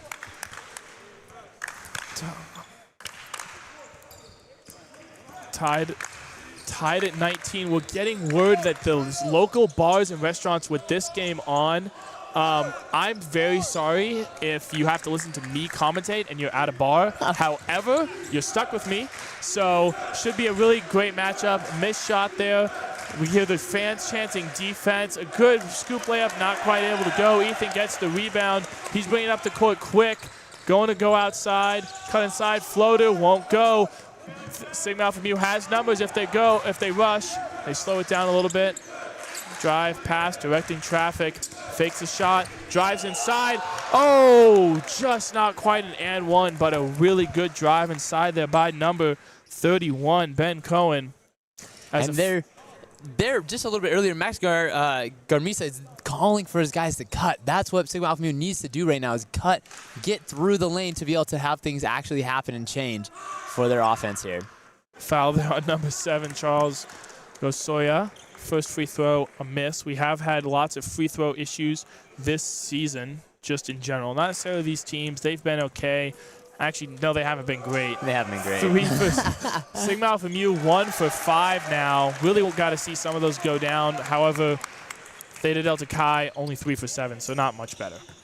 Maybe they can take some lessons from Adai Mara. I mean, hey, he was a 60% free throw shooter by the end of the season, so. Yeah, much better. Not too many players in foul trouble so far for either team. Only a couple players on 2 fouls. But 5 fouls and you foul out, just something to keep in mind as you get in. A great move inside and a nice little layup by number 33, Mason Goodstad. If you were listening at halftime, you heard his interview. He's been playing great so far. He's up to 9 points. Number 7, wow, that was a little long, Charlie Gosicka kind of sending it out. Steal by Reed for the dunk. Hey! Not a lot of dunks here in the IM Championships, but Reed able to get up there. He maybe has a little bit of the halftime interview boost. He's got a lot of pep in his step. He's ready to play. Deep 3. Oh, and it's good! Oh my goodness, we're going back and forth. Haymakers, what a title fight we have going on tonight. Theo Brockman, fantastic shot there. Deep from the boonies. Man, that was crazy. Way to answer back. Let's see what Theta Delta Chi is able to do here as they get down low. Able to get that paint touch. Man, there just seemed to be a little bit of a miscommunication on that as Garmisa decided not to go for that ball in just a little bit. Lucky bounce. Now Sigma Alpha Mu has the ball as they dribble up. Driving inside. Nice stutter step. And one! Nice, really good play there by Theo Brockman. Brings his team up 26-21, and he'll have a chance to extend the lead here from the free throw line. Sigma Alpha Mu has come out firing, and they've come out fast. And that's something that I know that me and you, Ben, talked about earlier, but it really is being successful finally for them. As he's not able to convert there on the three-point play, but Sigma Alpha Mu's free throw troubles just seem to continue, Ben. I mean, what's going to happen here? Hopefully they'll be able to get higher than this by some point in time. Yeah, it's been a struggle for them so far. Good drive inside there. Lewis just not able to get to finish. He's asking for a foul, not going to get one. Didn't look like a lot of contact. But definitely not. He kind of really just was kind of in the open space there as he drove through and just missed, kind of airballed the layup. Yeah, just not the best. They had a run to the championship in the 3v3 bracket, but see if he can win a championship here in the 5v5 for Fraternity. Drive inside, no, won't go, and good rebound. You see 3 yellow jerseys surrounding the lone Sigma Alpha Mu jersey all the way down. Ethan, out of bounds. Ref says it was a clean touch. Ball will be staying here. Some of the fans not happy with it. However, the ref was approximately 2 feet away, and those fans are much further, so I don't know if they know any better. Definitely. It is becoming a little bit more of a physical game. Turnover there. Uncharacteristic on the inbound there by Theta Delta Chi. Pass up ahead fast, and an easy bucket there for number 31 for Sigma Alpha Mu, Ben Cohen. They're out of South Salem, New York. Yeah, we'll see Ethan or Reed. I expect one of them to be able to big players, and a nice little float finish. Ethan on cue, knocks it down. He's looking to maybe get to the free throw line. He's 100% from the free throw line this year by his own admission. However, only 4 for 4, so maybe not the most statistically significant sample. This is true. But hey, at least that's better than what all the other free throws attempts that we've seen so far today. So either Sigma Alpha Mu definitely scouted out ahead of time, or they'll be looking to make some differences in that towards the end of the game. Shot just wide, but a good rebound. Tipped over to Reed. He's a little strong. He's going to get called for the foul, reaching over. That will be Reed's first foul, though. And Reed's been playing well. I mean, he definitely has the height and the vertical to be able to challenge a lot of these guys for those balls, for those rebounds. And so definitely being able to see him get aggressive with that. And with especially his only first foul, I'd love to see him continue to do that even more the rest of the second half. Definitely would love to see him play aggressive and strong. He goes out to the perimeter defending well. Foul not called. Going to be out of bounds. Going to be Theta Delta Chi's ball. Good job defending without fouling. He got a little bit beat on the inside, but just with that height, able to stop that shot from getting up in the air. Definitely. It looked like there's a lot of contact. People are calling for fouls. People are pleading their cases on both sides, but the ref definitely is looking for looking for those fouls and calling it both ways, calling it fair and square for our champions here in the Crisler Arena. This is not NBA basketball, folks. We're going to be smart here. Good hands. That ball deflected. It's going to be out of bounds. Sigma Alpha Mu ball could have looked like it was kind of off of both players at once all the time. Difficult call to make, but a good confident one by our referee.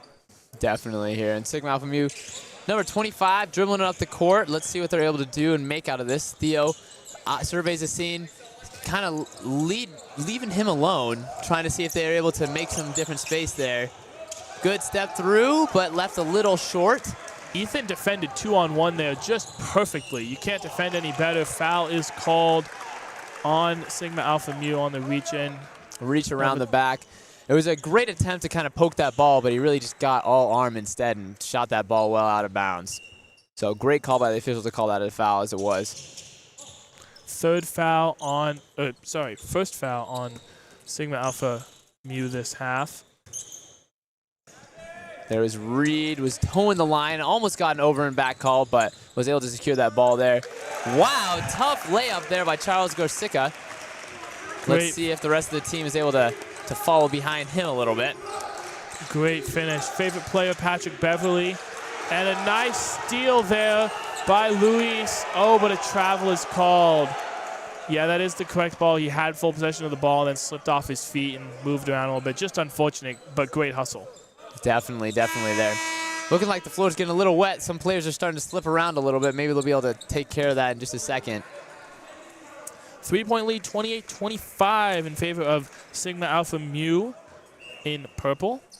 They're looking to extend that lead here. They've had a couple of chances to extend it, but have not been able to get past the stifling defense of Theta Delta Chi so far.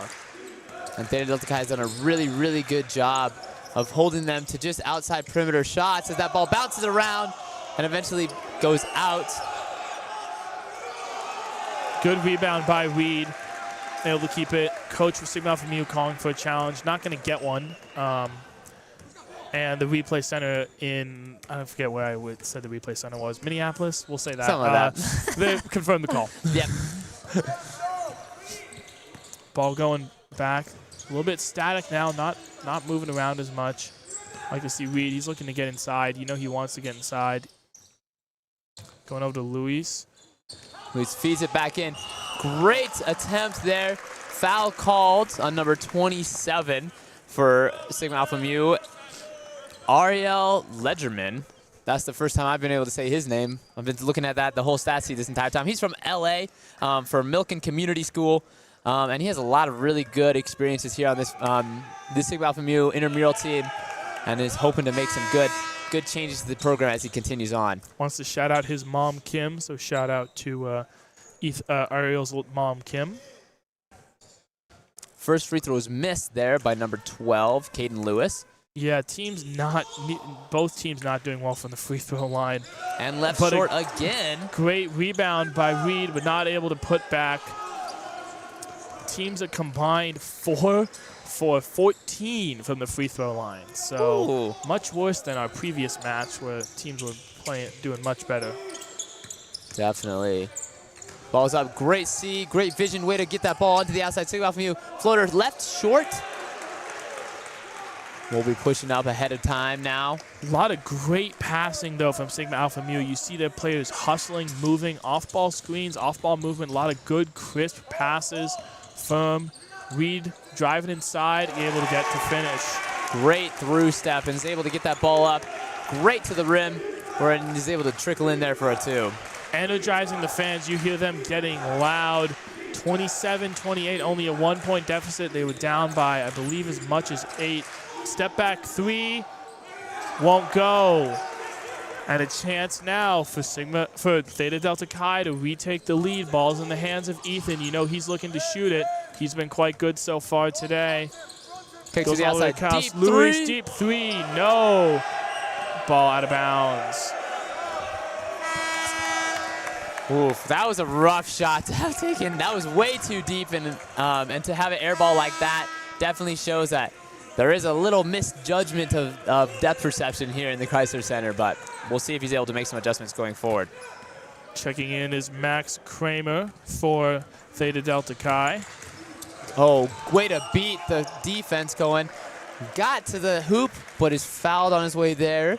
Will go to the line shooting 2. Immediately coming in and committing a foul is Max Kramer. That's his first and the team's 4th of the half.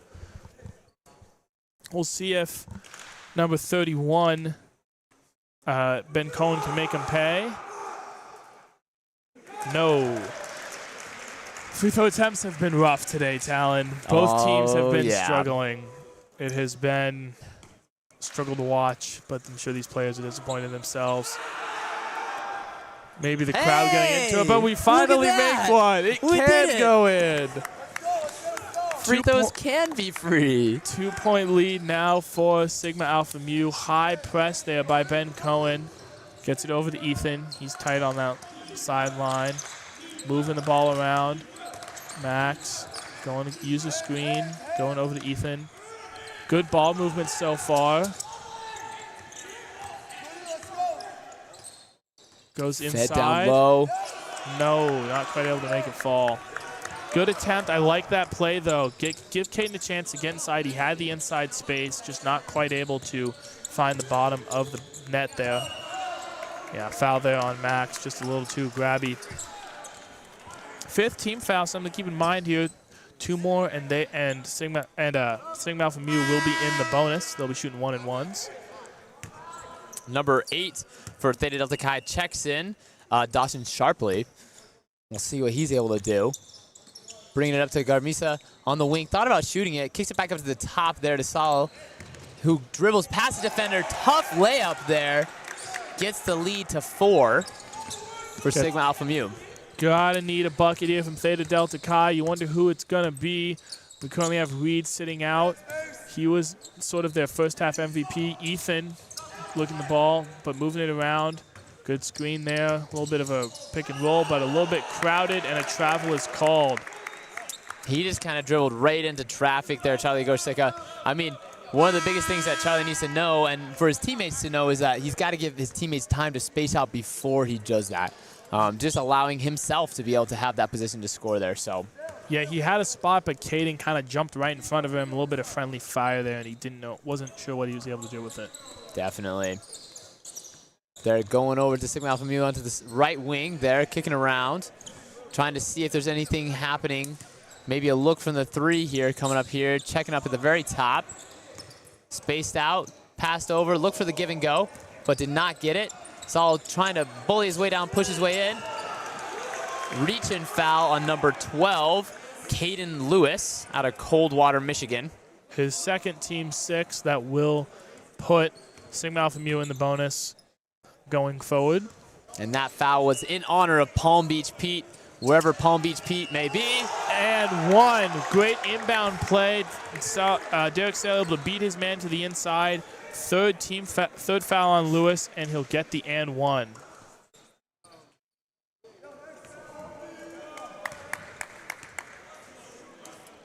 Trying to figure out with the officials what the total foul count is. The foul count is 7 there for Theta Delta Chi, leading to the bonus there for Sigma Alpha Mu. And now we see the biggest lead of the night for either team. For at least Sigma Alpha Mu, up 7 points. We'll see what Theta Delta Chi is able to do to get back within it. Might go Ethan, but he loses the ball away.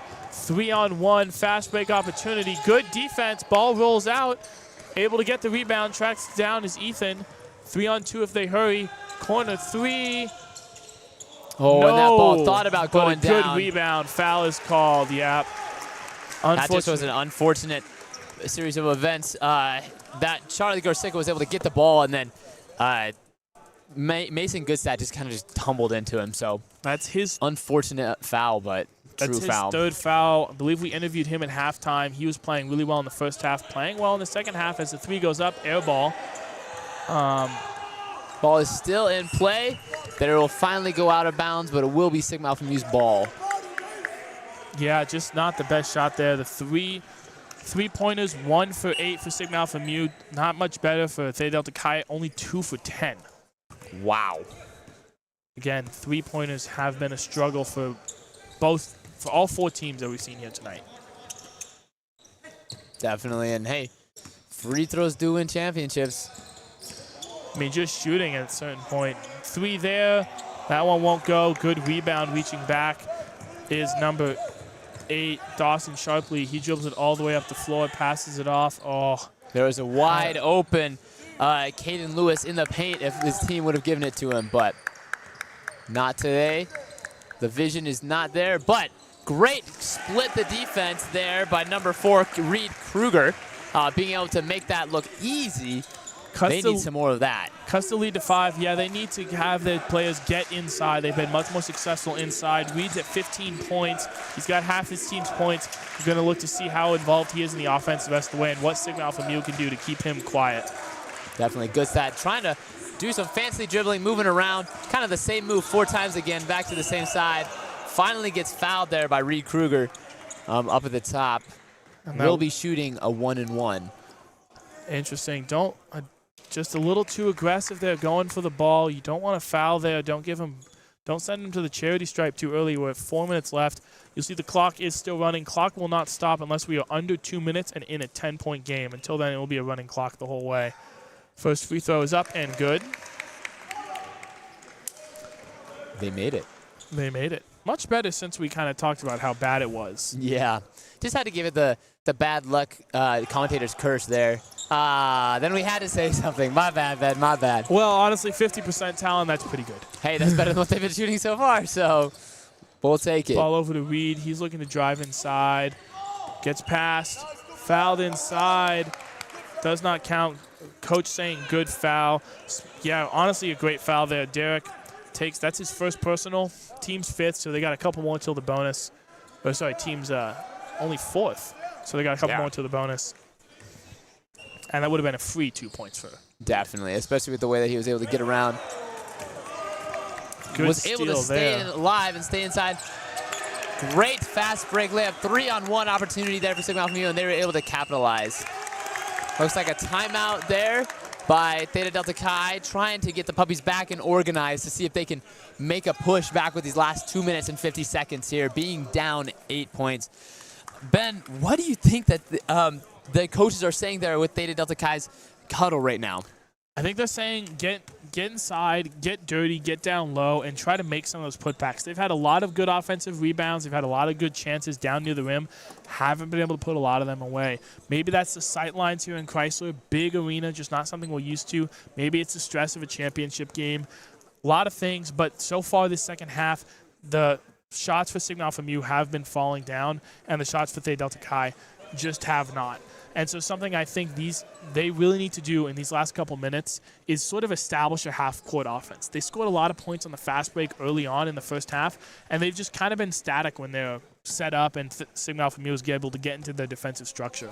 So I'll flip it to you, though. What does Sigma Alpha Mu need to do to close this game? Honestly, Sigma Alpha Mu need to play smart, needs to hold the ball a little bit longer. They're going really, really fast, and I've been liking how they've been doing it, but now with only 2 minutes and 50 seconds of a running clock, I think that they hold the ball. They go back to their slower pace offense that they were playing in the first half. Yeah, and no shot clock, so really no reason to shoot the ball unless you have a good opportunity.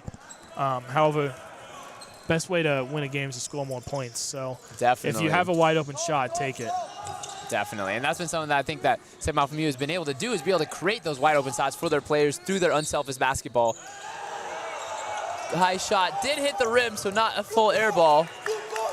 Great attempt, but great box out there from Sigma Alpha Mu, keeping Theta Delta Chi from getting that ball. We see a full court press now from Theta Delta Chi, hoping to force a 5-second violation. Not able to. Foul will be on number 1, Luis Leonardo IV. That's his second, team's 9th. So clock will stop when it hits 2 minutes. 1-and-1 here for Derek Sale. And an interesting strategy here by Sigma Alpha Mu, not putting anyone down in the paint, not looking for anyone to get a rebound here. That's very interesting to me. I think they've noticed how good their defense has been when they've been able to set up in the half court, and so they're looking to continue that. You've seen a good high press and just an unforced turnover. Just something you can't have. Man, that is something you wish that you had back right there. Foul there. Now that is the double bonus. He'll be shooting 2. That will be number 16, Max Garmisa. Garmisa going to the line. He will be shooting 2. Now, they're only up 8. So if he makes both of these, then it'll be up a 10-point, and the clock will begin to run again. And so Theta Delta Chi will need to run really fast and really get back into that 10-point advantage so that they can get that clock to stop and get a chance to win this game. For sure. It's been a good game for Garmisa. He's been playing well. See if he can knock down the second free throw. No, but an offensive rebound. Sort of the one thing you can't have. He drives inside, gets the and one. That might be Curtin's. Bucket will count, so the clock will continue to run. Foul on number 4, Reed Kruger. First shot lined. And good there for Sal. Man, way to step up with that free throw percentage here in the end. That really was able to turn around the tide of the game.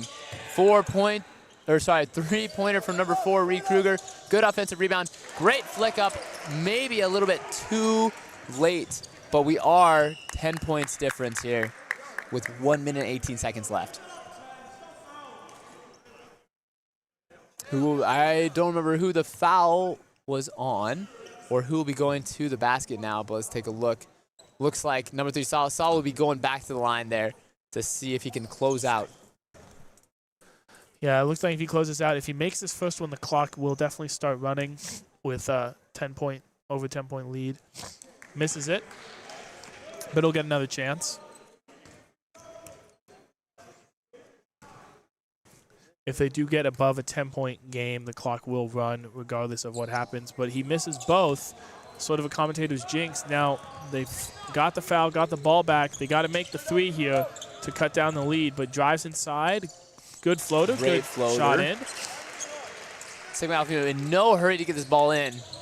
Was looking, trying to find a foul. There it is. 8-point game. We'll be going back to the line, which is honestly not a bad strategy. They have been very rough from the free throw line, so we're going to see if maybe Theta Delta Chi is able to pull off a miracle here in the final 1 minute 2 seconds. Max 1 for 3 from the free throw line. We'll see how he's able to do here. He'll have 2 shots. They are on the double bonus. First one is good.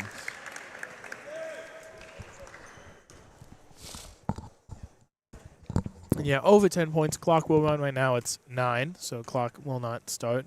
See if he can get a rebound. Nope, no rebound available. He makes both. Still a 10-point game. Theta Delta Chi pushing the pace. Looking for a quick, easy bucket here. 3. Good. Got to get that high press here. Forced the 10-second fight.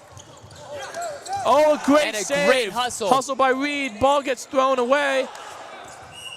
Oh, out of bounds. Unlucky there. Just a little bit too anxious and too rushed there. Theta Delta Chi had an opportunity there with that steal.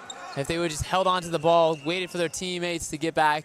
Timeout called there by Sigma Alpha Mu, trying just to get things back and organized, making sure that their defense is ready for when Theta Delta Chi will inbound the ball. But this has been a crazy series of events and made this last 2 minutes really stretch on quite a long time here, Ben. But what have you been seeing so far? Yeah, I've been seeing they've been iffy from the free throw line. So Sigma Alpha Mu, they haven't made all their free throws. They've made a couple, able to extend this lead a little bit. But they have kind of opened the door for Theta Delta Chi. Haven't been able to make a lot of their shots. They have a couple misses. They had a missed second free throw. They were able to get an offensive rebound and then get an and one. Sort of a nightmare scenario for Theta Delta Chi. But it's been good back and forth. It's been a good game. A couple players in foul trouble for Theta Delta Chi, so they have to be smart with who's taking the fouls as these last couple minutes go. But that 3 was actually a 2. So it's only an 8-point game instead of a 7-point game. 5 seconds, close, ball gets across, looking for a 10-second violation, foul on number 8 there. Dawson Sharpley, he knows it. It's just trying to intentionally foul and gotta hope they miss their free throws. Theo Brockman will be headed to the line to shoot 2 from the Hamptons, from Beverly Hills. And he loves to cook and do yoga, and so hopefully those things will have prepared him here now for this high-pressure moment. End of the game, 42 seconds left, 2 free throws coming his way. Has not had a free throw yet tonight. We'll see how he does on this first one. Bang! Makes it in, dead middle. Yoga works, I'm telling y'all, folks. Calms you down, Yes, gets your heart stressed down. It's the best. Second free throw is on his way. And again, Also look good. at that. Pure stroke. Amazing shot there from the free throw line. Theta Delta Chi going across, trying to see if they can get something going. They need to just put up a shot here if they're going to try to get anything on. Reed charges inside, gets the foul called. He'll be shooting 2 free throws. He's going to have to make both of these if they want a chance. Or do we see maybe the intentional miss off the rim? I think he takes the first one and tries to make it, and then the second one definitely with that intentional miss. I mean, he hasn't been shooting well, and so if he can really get a good bounce, good. Great does. first free throw, but if he can get a good and intentional bounce off the rim, Theta Delta Chi is significantly taller, so they can definitely use that height now to their advantage. Looks like he just opts to make it. So he makes both, gets the 2 points, keeps his free throw percentage alive. Good inbound way to run the baseline. We have another foul. Theta 1 Delta second Chi runs just off the holding clock. on by a prayer right now, trying to make something work. Yeah, I mean, it's just been a lot of free throws back and forth. Running close to the start time for our next game in men's competitive, which will be coming up shortly after this. Be a great matchup in the men's competitive with Revenge Tour and Salute going against each other. Both great teams. Makes First one. free throw is good. Pushes us there to a 9-point game. Carmisa, again, second free throw is good. Brings us back to that 10-point lead. That 10 points that Theta Delta Chi has just not been able to break through. Oh, Passes it right steal. away. Looks like Theta Delta Chi has finally accepted that that's the way this game is going to go. 20 seconds left. Sigma Alpha Mu is going to dribble the ball out. That right there, folks, We have is a sign 15 of seconds champions. left. The smiles that are coming out, the claps. The coach is really happy with his team there. We got 5, 3, 2, 1, and done. Alrighty. Officially, Sigma Alpha Mu is your intramural champions for the Fraternity League here at the University of Michigan. Congrats to them and to their fans as well. I'm sure that they're excited there to pack up and celebrate with them here coming in just a moment. But Really good play so far, especially by Derek Sale, Theo Brockman, and Mason Goodstadt, all with double-digit points. They were sort of the offensive powerhouses. Only a couple other contributions. Max Garmisa had a couple points, a lot of those coming at the end of the game from free throws, and 1 big 3 knocked down, but a couple points from Ben Cohen as well. But really back-and-forth game, good tight game for most of it. Just Sigma Alpha Mu able to pull away in the second half and just keep it going. But we will take a quick break. We'll be back with the men's competitive championship between undefeated Revenge Tour and almost undefeated 5-1 Salute. Should be a fantastic matchup here to close off our night. Again, we'll be back in just a couple minutes. We'll be back live from the Crisler Center in Ann Arbor in just a few.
All right, I'm Brooke Woodrum, Intramural Sports Coordinator of Basketball, and I'm here with number 3, Derek Sale from our winning team in the Men's Fraternity Championship. Derek, you led your team with 18 points and 6 rebounds, but the game was tied at half. What did you have to do to pull away? Yeah, I think it was just a little bit of nerves coming into Crisler. We knew what we had to do. Once we got those jitters out in the first half, we just played our basketball and went up from there. Absolutely. And you especially turned it on in the second half. What changed for you? I don't know. I think just playing a little more free. The guys were all starting to have fun, and you know, these are the guys we live with, we're hanging out with every day. And so when everyone's out there playing well together, it's easy to make good plays. Absolutely. You could feel your energy for sure. And Derek, you're now an IM champion. What is going through your head? It feels good. It feels good that it's in the fraternity division, you know. It's a good one, especially in Crisler. Absolutely. Big win for you guys. Congrats, Derek. Thank you. Appreciate the time. Of course.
Good evening and welcome back to the Crisler Center here in Ann Arbor. We have our last match of the night, the Men's Competitive Intramural Championship.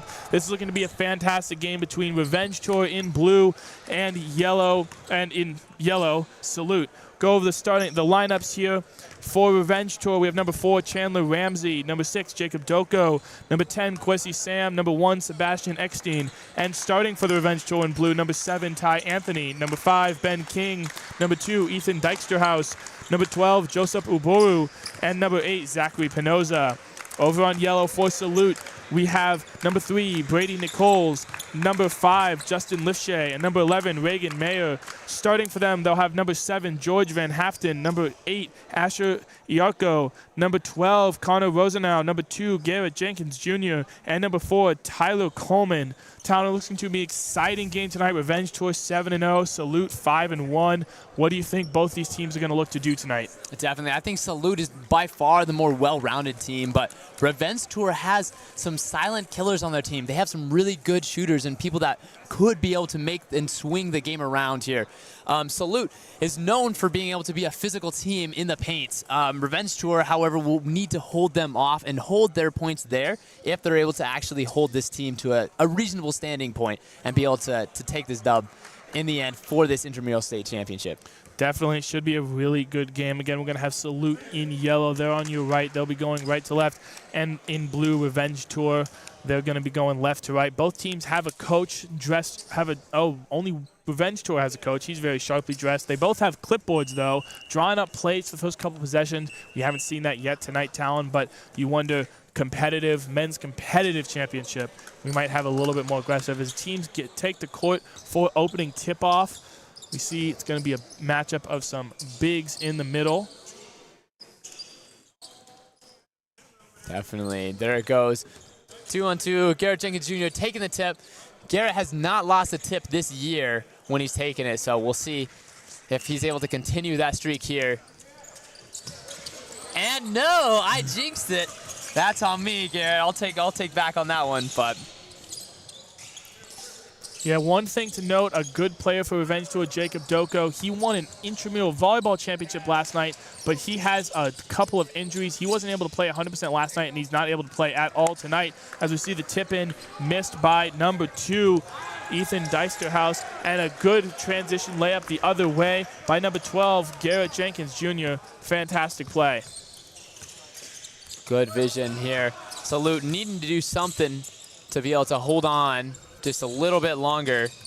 Revenge Tour trying to move the ball around, has not been able to get it inside the three-point line yet until now. Little jump stop up, floated it too long. Fans are letting him hear it, air ball. Fast-paced game so far. Both teams moving up and down the court quickly. 3-ball, no good. Big rebound there by number 12, Joseph Oburu. Look for him to make a big move. Diving inside, number 8, first points of the game for Revenge Tour, Zachary Penoza. He has back-to-back 3-on-3 basketball championships the last 2 years, so looking to get a 5-on-5 championship as well to add to the shirt collection. Well, and thing to note here, both of these teams met in the 3-on-3 championships, and so having Revenge Tour having won that game back in, what was it, last semester, and so they will be coming out here. Salute will be coming out with kind of a little bit of a revenge, some might even say, there, as our first 3 of the game goes down there to number 12, Joseph Oburu. They're shooting from that corner shot. The lead is 5-4. Revenge Tour's up. Really good 3 there. We talked about before, so far tonight, there's been a bad three-point shooting, just really a lot of misses. Couple of factors for that. This court has a 3-point college line. The IMSB has the high school line, so a couple extra feet making the game a little harder. We have also the depth perception. It's been an issue. I know I was taking some shots pregame. Really sort of difficult to know where the hoop is when you don't have those familiar sightlines behind you at the IMSB and just a lot more space. Big pass. Able to be corralled. Ty is able to corral that one down. Ty is normally a post player, but looking to shoot outside and trying to make something go there for a Revenge Tour, but not able to make that one go down. A little bit unlucky that rebound wasn't a little tighter inside. Great position, Zachary Penoza crashing the boards, just not quite able to get the rebound there. Ball coming up here. Number 7, George Van Haften, passing it off to number 6 there onto the sideline wing. Jacob Radmacher. Driving inside, not able to get it to go. Really good, solid defense by Ethan Deisterhaus, just getting up tall and not fouling. We'll think about the 3, drive inside. He'll go back against, not able to get it to fall. Couple short misses for him so far. Definitely, and that one, I mean, was not even really contested there. Oh, just a turnover. Not on the same page with the players for Salute, just thrown kind of away. I don't think the number 12, Connor Rosenau, was looking for the pass. Just not quite ready for it. Definitely. And I mean, hey, he was just trying to cut through, give Garrett his highlight plays if he wanted to come through. But Garrett, being the unselfish passer that he was there, tried to get it to him. 3 is on the way. Fouled And there by number 4. Foul by number 4, Tyler Coleman. He's a little upset about it. We'll be shooting 3 free throws for number 5, Ben King. Now, Talon, we talked about free throws last game, a lot of misses. We'll see how this game goes with free throws and attempts. Definitely, and both these teams are much more comfortable here in Crisler, as you can tell from their shooting ability. Both teams have played here before. Some of them are manders on the basketball team, and so they get to use this court quite often for their own practice abilities too. Knocks down 1 of 2. We'll see if he can get the third one down. Never want to foul a 3-point attempt, because you get a couple good shots like that, kind of get a player get into the groove. Sees a couple go through the hoop. Get ready to go. Now a 3-point lead for Revenge Tour, up 7-4. And looking kind of to get some off-ball movement here. Their number 12 for Salute, Connor Rosenau, going to the rim, going up strong, getting fouled. We'll go to the free throw line to shoot 2. We'll see how he's able to handle these. I know throughout the season he did struggle from the line, but we'll see if he's able to make these 2 here for us tonight. First one, no. Hit. Here, number 12, Connor is really known for his defense. He's really highlighted that in practice and throughout the year. He's able to stop and make other teams really think about where they need to go, what players they need to make, but he does lack a little bit of offensive power here that is hoping to change for this championship game. You say that, but I believe he has all 12. I believe he has 3 points already tonight. Most of the points for Salute so far. But, however, those were coming on a fast break, so maybe he's just kind of a little defense turning to offense there. Yeah, he's just a quick, fast guy, and then one free throw. So we'll see if he's able to keep that going, but it looks like Revenge Tour has been able to get back on it most of the rest of the time. So first subs of the night checking in for Salute. Physical play so far from both teams. Ref mostly letting it go. Steps out of bounds. We'll go Revenge Tour ball, and we'll see some subs come in. Just a little unfortunate. That kind of, you talked about negative step, players used to the IMSB where that line is a little bit further forward, so he thought he had a little more space behind him, but he didn't. Stepped out of bounds. Revenge Tour coming up the court, trying to get some action off of a screen there. Good find, good feed into the post area. There, number 2 going in, trying to see if he can make something work. Tip back onto the outside. Looks like they're just loving to live on the 3-point line out here, hoping to maybe see if they'll take some more shots, make those shots down here as they go. 3 ball on the way, no go, but a good rebound. Oh, but swatted away. Connor, you talk about his defense, just an absolute swat on Kwesi Sam, not able to get it in. He'll sub out after that. I think that was a pre-planned sub. It wasn't because of the block. Look for an inbound here for Revenge Tour. Inbound plays out to number 8 for Revenge Tour, looking to attack the sideline. Great step through. Left it a little bit high on that. Garrett able to secure that rebound there for Salute. Yeah, I've watched Zach play a couple times this season. He's a really strong player. He's used to making those. We'll see if it's maybe just a little bit of early game jitters. He's able to knock some down later. Good offensive board and a good putback there by number 8, Asher Iarko. That's something that Revenge Tour is really needing to push down. I mean, Asher has definitely a lot more size over anybody else here on Salute, so they should be able to, Salute should look to push him down into the paint more and more, especially as Revenge Tour is much smaller in this sense. Yeah, Banks open there. That's a pretty obvious foul on number 1, Sebastian Eckstein checking in. Going to the line, shooting 2 will be number 5, Justin Lifshay. He's a men's basketball manager. He played soccer, center back, and striker. So one of the many multi-sport athletes we've had tonight. They did win the championship last year in basketball. I don't know if he's won any championships in soccer, though. And he misses the first free throw. Second coming to see. 2-point game here. Intriguing to see here how Salute's able to hold on to this lead. This has been a very fast-paced game, Ben. I think that's definitely something that Salute is wanting to do, is they're wanting to make that there. It looks like a lane violation there on number 8, Zachary Pinoza, for a revenge tour, giving Salute their third free throw, I guess, but retry on the second here. Yeah, it's sort of an interesting one. You don't see that happen very often. Just kind of a mental mistake. That one will go, makes him pay. Kind of just gifted him another free chance and a free point there. Dribble up, good screen there. The ball poked away, stolen, poked right back. Poked the third time, poked the fourth time. Everyone's calling for it. Ball will go with Revenge Tour. We have players on Salute saying it's their ball. I'm sure players on Revenge Tour would be saying the same thing. So definitely a good call by the officials. I think that there was a lot of contact there, but definitely something for them to look at and look into more as we go. Yeah, I don't want to be calling those loose ball fouls unless you really have to. Here's the three. Just short. A little bit of miscommunication there. I love how both tall men went up for that board, but number 5, Justin Lifshay, was able to come away with that rebound. You know, it's not the... There we go, good steal. Push up, pushing the pace, going for the lay, up and in. Nice shot there by Zachary Pinoza. I've seen that a lot of times from him, too. He is quick in transition. He gets a tip. He is gone before he's even seen where the ball is. Definitely. Revenge Tour able to take back the lead now, 11-8. Shot is on its way. Not Rebounded there, offensive rebound. Another shot from number 5. Definitely not the best. Yeah. That's a foul right there. A little bit of a grab there by number 12, Joseph Faburu. Got to be able to get those rebounds on those 3 balls.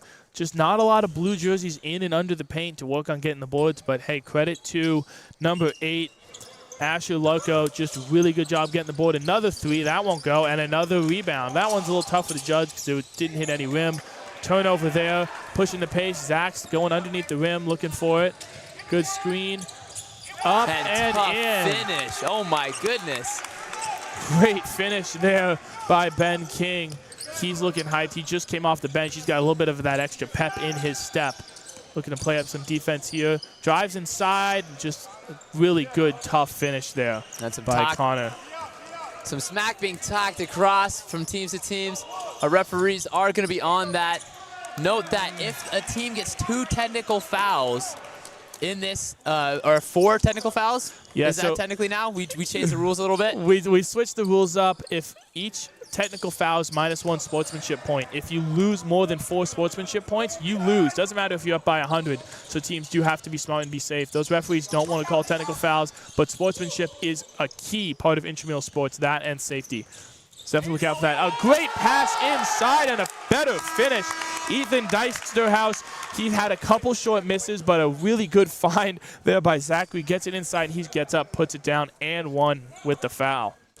Great vision. Way to find that pass. I mean, way to get everyone to collapse in on him and then being able to dish out. Unselfish basketball right there. Way to find his man for that and one play. Hoping to get that extra old-fashioned 3 points. And he does. And he does. And he'll sub out. He'll take a much-deserved break. You see his bench clapping him on. We see Jacob Doko in the stands, not in uniform tonight, out with a injury. Another player I haven't seen yet, Reagan Mayer for number 11 for Salute. He's listed as questionable for tonight. I have not seen him check in. Garrett down there in the post, trying to enter it in. Tipped off there. Revenge will stay here with Salute. But hey, good way to break up that pass. That's good, smart defense. Checking in now, number 3, Brady Nichols. I don't think we've seen him yet. We'll look to see if he can get a spark. Maybe a corner 3. Looks like he's setting up for that. Garrett trying to see what he can do from that right corner. Facing up against Ty here in blue, number 7. The double came. The strip is also on his way. Great vision and great idea from Revenge Tour to be able to think about that, especially when they're outsized there in the paint. Yeah, just a really smart play. Zachary just ran around. Garrett wasn't ready for it. Gets the steal, and just barely missed on the 3 from Chandler Ramsey. Man, this Revenge Tour is significantly faster. great tough finish. Bodies hit the floor, but is able to make that basket count. Great shot there by number 6. I'm going to assume that's Jacob Rademacher. Yep. Yes, yep. Great finish He was not there. listed earlier. He was a later add-in as he got to the Crisler Center a little bit late, but that's okay. We'd love to see him being able to play here now. Shot foul on number 7. He's unhappy. George not happy with that call, but good way to get some contact, get a shot up. Number 5, Ben King. He'll shoot free throws again. Connor looking to check back in here for Salute.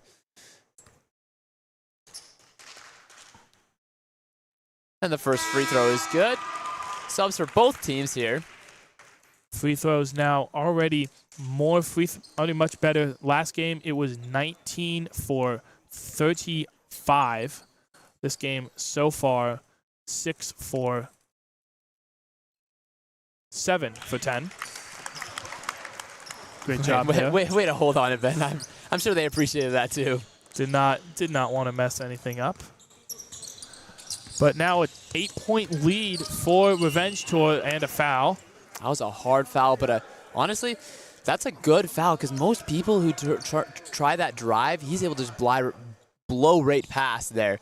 And so number 5 there for Revenge Tour, Ben King, really trying to make sure that they fight for that entry pass and not letting them get the easy buckets that they have been trying to get all year. Another foul called on the floor. That's 2 quick fouls on Ben King. I think it's 2 quick fouls. He's up to, 2 personal. Want to be a little smarter. Don't want to have all those fouls. He's been an offensive threat, and you don't want to take him out of the game, but they have to with these fouls. Shot won't go. Rebound won't go. Fighting for the rebound, gets it. Looking for a jump ball, gets it out of bounds. We got a timeout called by Salute. They get 1 timeout a half. Good, smart play. Really good battle by Brady Nichols to get that rebound and make sure he gets it. Talon, we have an 8-point lead for Revenge Tour. Salute maybe a little slow out of the gates offensively. What do they need to do? What are they looking to drop on the board here to get back in this game? Definitely. I think that one thing that Salute is being beat on is team chemistry. I think that Revenge Tour really is sharing the ball, and they're going quick with it, right? And they're able to beat Salute on a lot of those quick passes into the paint, around the perimeter and such. Salute really is kind of playing more isolated basketball, trying to share the basketball, but their shares are not assists, right? They're not looking to score points off of those passes. They're just looking for other people to then drive in. And so I think that if Salute wants to get back into this game, they need to look to drive, draw people, and then dish out, especially as those double teams are coming. Thing is, Salute does have some fantastic individual talent. So it is not necessarily a bad idea to kind of let your stars ball out, let your good players ball out, but so far just not able to play as well as they would like. However, Revenge Tour, like you said, a little bit better team play. I think a great example of that is I'm going to point at number 8, Zachary Pinoza. He's got a steal. He's got a couple of fast break 2 steals, I think, couple of fast break points. He is running a lot. Always chasing after the ball. Looks like a smart player. So we'll see how this rest of this first half goes. We got 6.5 minutes left. It's going to be a running clock unless there's a timeout used by Revenge Tour. They will still have theirs for the rest of this half. But clock will run. We'll see what sort of inbound play they drew up on that whiteboard for Salute. Definitely. I think it'll be definitely something looking to get there to number 12, Connor, trying to see if he can then maybe input it there to Garrett, especially as they have that height there made for them. There it goes to Garrett, a little bit high on that. Number 1 from Revenge Tour there. Sebastian trying to guard him. Great pass through. Tough shot, but a foul is called on blue. It's going to be number 2. Ethan Dyksterhouse. He's been a powerhouse under the net for Revenge Tour so far. That is his first foul, though, so that's good. Yeah, just miss it. One thing to note, Garrett Jenkins Jr., number 2 for Salute in Mays. No points yet, 1 rebound, that's it. Look for him to really try to make his mark on the rest of this game. Definitely. I mean, Garrett is not a guy to go without points and without scoring. He especially likes to get down low in that paint, so I'm surprised that they haven't gotten him as many touches as he really is used to, especially throughout this season, looking at that. Checking in at 6'7". You definitely think he can make some paint shots. Here's Max. Saved. Looks like, don't know if that was a necessary save, but pushed his pace up the floor. A little bit of a scramble shot. Good paint touch there to Garrett as he's looking to make some moves there. Pushes it back out to Connor, trying to make something happen here. He's looking to back down. Ball is swatted away, and it will go to Revenge Tour. Really just fantastic stonewall defense by number 1, Sebastian Eckstein. He checked coming in off the bench and making a fantastic play there. Definitely. That was literally just Connor kind of just lost the ball out of the end zone there. Sorry, out of the sideline. Zachary lost it there as well. Corner 3, just little bit short. Wonder if it's that longer line for number 4, Tyler Coleman. Not able to get it going. Works it up. Zachary fakes the 3, goes inside. Double screen. Good, clean Great tip strip. away.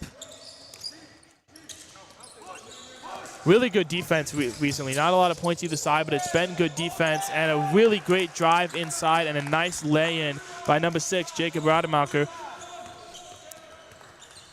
That was a great dribble penetration right there. That's something that Salute is good at, and they're able to make that there. But really, why that came to happen is because everybody else was set, and they were able to get that pass to him, and then he was able to go into that defense where the defense had already been spread out. So definitely good off-the-ball movement by his teammates in order for him to make that point capitalize for him. And since the timeout, we've seen really just not great offense from Revenge Tour. They have no points since that timeout by Salute. Shooting 1 and 1 now in the bonus is Salute, so they'll get free throws the rest of the half. 17 foul, only 3 team fouls on Salute themselves, so they have a lot of fouls to give. This is a good chance for Garrett to get his first couple points of the game. Subs coming in here for Revenge Tour. They're making a lot of subs, 3 subs, trying to make some things change. Hopefully that'll get some offensive spark that they need here. Yeah, it looks like they have most of their starting lineup. Big offense. Garrett's trying to figure out who he's guarding. See if he can make this first free throw. Goes up. No, and a good, strong rebound. Rebound there by Sam. Able to get it up quickly, avoid the 10-second, break that press. Salute hustling back on defense. We'll see. Haven't seen really Revenge Tour be able to get a good set offensive play. There's a 3, well short. Air ball, but saved. Air ball to the offense. Corner 3. That one's short. Foul on the rebound. Yeah, that's going to be on the floor. Yellow 8. Just shoved in the back. Number 5. Ben really King. got beat there, and then just tried to shove his man down, trying to get that rebound there. Using his size a little bit too much to his advantage there. Yeah, sort of 2 really bad 3-pointers. Both of them not even close, just air balls. Maybe they were passes. Looking to draw a charge, not able to get it. Big, strong move by Easton Dijksterhouse. Good play there. Going up to Garrett. He'll lay it in. Thought he was going to go for the windmill. That would have been something. That would have been something. I think he realized that he was a little bit too far underneath that basket, and so great decision there by Garrett to just lay it in and get those 2 points that he needed. Ooh, good drive there by Max, number 5. Foul on Jacob. Blocking foul, but Garrett finally able to get those points. Definitely wanted to see that ball go in the hoop for him before the halftime. He's one of the better players here in intramural sports, so it's important that he gets going for the rest of this game. Definitely, and correction there. It's on the drive was on Ben King in the foul, so he'll be sent to the line to shoot 2. Misses the first. Free throws again, a struggle here. Both teams shooting combined 50%. And that one will fall. Now a little bit more than 50%. So Garrett bringing it up. He's looking to kind of quarterback the offense. He might look for an ISO, but he kicks it over.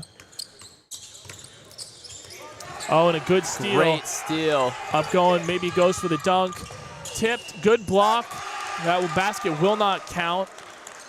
Looks like the foul, kind of a smart play.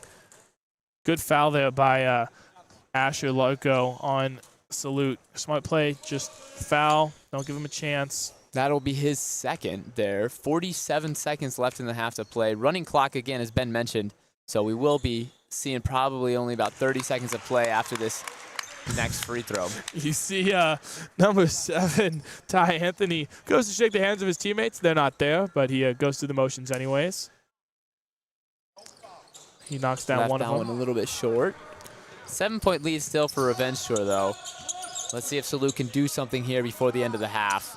Looks like they're probably going to try to get the last shot off, if I imagine, kind of with that high ISO setup. Definitely Connor calling for the ISO, wondering to see if, oh, lost the ball. Tried to feed it out. Dribbled up. Number 11 Long shoots a three. won't go. Tipped Rebound, back out. another three. That won't go, and that will end the half. And after a couple long threes, a really good finish to the half. 24-17 in favor of Revenge Tour. Just a little bit cleaner on offense, a little bit better. Talon, we see Salute down by 7. We saw earlier another team was up by 9 going into half. They were able to pull away. What does Salute do to make sure that doesn't happen to them? I think that Salute really needs to start utilizing their size down low. They're really getting down low, but then they're trying to dribble down low, and I think that's something that they can't do. They just need to fight for those positions, get really good positions, get people to pass in the ball, and then just do something from down there. I think also they haven't had any shots fall. I mean, this is really looking like the national championship game for Michigan where they just could not shoot here. And so hopefully going into the second half as we turn the tables, go to the other basket, then hopefully Sewell will be able to make some of those shots and get back into this game. But until then, I think they're going to be fighting Revenge Tour to make that happen. Yeah, something else. I mean, Revenge Tour also hasn't made shots. They're 1 for 8. Nope. So both teams can definitely look to make some shots and get a better second half shooting percentage going in. We'll be back with a player interview here at halftime. We're at the men's competitive championship for intramurals. Revenge Tour up 24-17 against Salute. We're live from the Crisler Center in Ann Arbor. We'll be back after a quick break.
We're here at halftime. I'm Yassine. I'm here with Howard Isley Jr., national champion. Yes, sir. Howard is here watching his yellow Michigan basketball managers. They're down 17-24 at the half.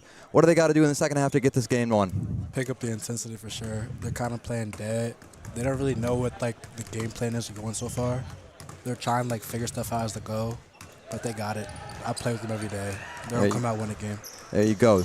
I'm sure they were a big key to your success this season. You couldn't have done it without them? Most definitely. Can't win without them. They help us every day in practice, gave us a good look. Intensity-wise, defense-wise, whatever we needed, they're there for us. Get up early, get shots with us. So I'm extremely appreciative for them. All right, you got one message for them going into this second half. What do you got to say? Go get the chip. All right, thanks, Howie. Yes, sir.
Good evening and welcome back to the Crisler Center in Ann Arbor, home of the national champion Michigan Wolverines. We're trying to crown an intramural champion here tonight. We've already crowned 2. This is our 3rd game of the night. It's the men's competitive championship. Currently, Revenge Tour in blue up 24-17 against Salute in yellow. But you and I both know this Salute team, they got a lot of players who can score in bunches. Talon, they're going to come out of this half. What do you think halftime adjustments they're going to have talked about and made? I think one of the biggest halftime adjustments that Salute was talking about, at least when I went over there to the huddle and kind of like peeked an ear in, is making sure that people are touching the ball in the post. Again, I know we've talked about it earlier, but they really want to get Garrett going, and they really want to make sure that he gets the points down low that he deserves. Yeah, definitely, for sure. We're going to go. It's going to start out with Salute's ball. They're going to be going towards the basket on the right. They lost the tip. Whoa, a little bit of miscommunication, maybe talking to the fans, but George gets the ball back. No harm, no foul. He'll be looking, get something around, move it around. Good, clean passing. Connor trying to ISO there at the end. Great step through. Ball gets up and somehow gets in. Calling for the and one foul there, but it looks like he initiated most of that contact there. Yeah, these refs are top of the line. They are not going to let you foul bait on an interesting little fake shot pass. Oh, just misses is number 2, Ethan Dijsterhouse. Long lead pass up and in, and already that 7-point lead down to 3. A couple of quick baskets for Salute. Revenge Tour's got to slow down, get their offense under their feet. Driving in, Ben King kicks it out. Dribble inside. Looks like a lot of things close to a travel, but a good skip pass there. Settling down. Drives inside, thinks better of it with 6'7". Just misses. Jenkins there. But a good Ty is able to rebound. get there. Lots of contact. Finally a foul called. Foul called on 2 blue. That's going to be Ethan. That's going to be his first of the game. And the first team foul, first foul of the half here. About a minute and a half in. We'll see if Salute tries to tie this game or if they're content to go for 2. They are not shooting well from 3-point. 0 for 3 so far.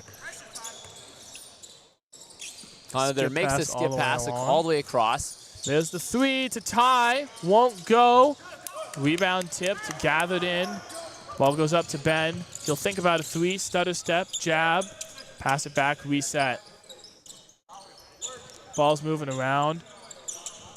We got if you look over, we got Ben dribbling around, pass it out, corner, not really, corner 3, and that's good. Tie 3, only their 2nd of 10 tonight for Revenge Tour, and that's going to settle this game down, get them feeling a little better. You look in the background, a lot of these players on Salute are basketball managers. We see some Michigan legends, national champions from the stands watching. Shout out to them for coming to watch and support their supporters.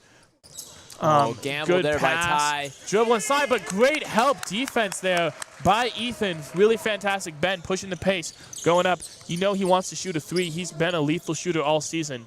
Ethan gonna load up, walk into a 3, won't go. 2 for 11 tonight for Revenge Tour. Maybe move away from that 3 ball. Definitely. I think if they're able to get something going, and looks like he stepped out of bounds on the baseline, stays here with Salute. But I think you're right, Ben. I think that they need to go back to the 2s. That's what's been working for them so far today, and they want to really solidify that if they want to keep things going. Whoa. What the heck happened with that one? That was a little long. Our referee, Zachary Lacey, just a little too strong. He's got a messed up knee and I guess overcompensated a little bit. Way overhead. Passing it in is Garrett. He's looking, he gets all the way up. As they're coming up to the top there, looks like we're trying to see if maybe they can get something. They have all 3 of their bigs in, trying to get some height advantage here for Salute. Yeah, definitely. A little bit of a zone look almost. That ball won't go. Garrett gets up and knocks it in. Foul, no, will not count. There's a foul on the floor. Foul on number 12, Joseph Aburu. On the hold. That basket will not count, folks. So the score will stay 27-21 in favor of Revenge Tour. Again, inbound is Garrett. Just been playing a lot. Hasn't had a lot of points yet, but has been working really hard for his team. Great finish there by Connor.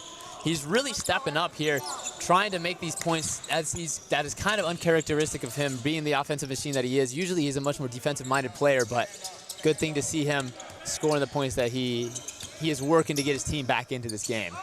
Deep three. That's good. A fantastic shot by Chandler Ramsey. That hits the bottom of the net. Back to a 7-point lead, 30-23. Connor looking to push the pace. He'll move. Good to set a screen for Garrett. Coming around, number 6, a smooth layup and in is Jacob. Really smart there. Ben, skip pass. Oh, just out of the reach. Left it a little bit too low for him, Ben, there. I think that if he would have been able to put a little bit more height on that, definitely would have been in his hands, but since it's basically right above his shoelaces, that ball's really hard to pick up there. Yeah, either a bounce pass or all the way in the air, kind of a little bit in between. Max not quite, or Zachary not quite able to gather it in. Connor bringing the ball up the court. A little bit of jab, stutter step, drive inside, layup, no good. Really good defense. Defense pushing up the pace there, looking to find somebody. Garrett able to strip that ball away as he's trying to pass along the baseline there. Long running reach. With numbers if he wants to. Pass it across, turnover there. Couple of turnovers for both teams there. Great a little bit steal sloppy. by Chandler, though. Need to settle down and settle in. Ball will go across here. Setting the screen is Ethan. There's a 3 for Ben. Won't go, but long rebound able to be gobbled up by Sebastian. Going back to Ethan. He'll look to drive inside. Layup won't go. That was not his best. Again, 16 minutes left in the men's competitive season. We'll see who's able to come out on top. Another turnover, 2-on-1 if they hurry. All the way across to Ethan. He goes up and is fouled. He'll be shooting 2. Good foul there, though, by number 6. Jacob just making Ethan make the free throws. Heck yeah, Ben. And that's something that I think was going to be an advantage there for Salute to be able to get that speed and that advantage there. Is an advantage for Salute with their speed, and so having Revenge Tour being able to get out fast and in advance of them was definitely a different pace that we haven't seen so far this game. Something interesting here.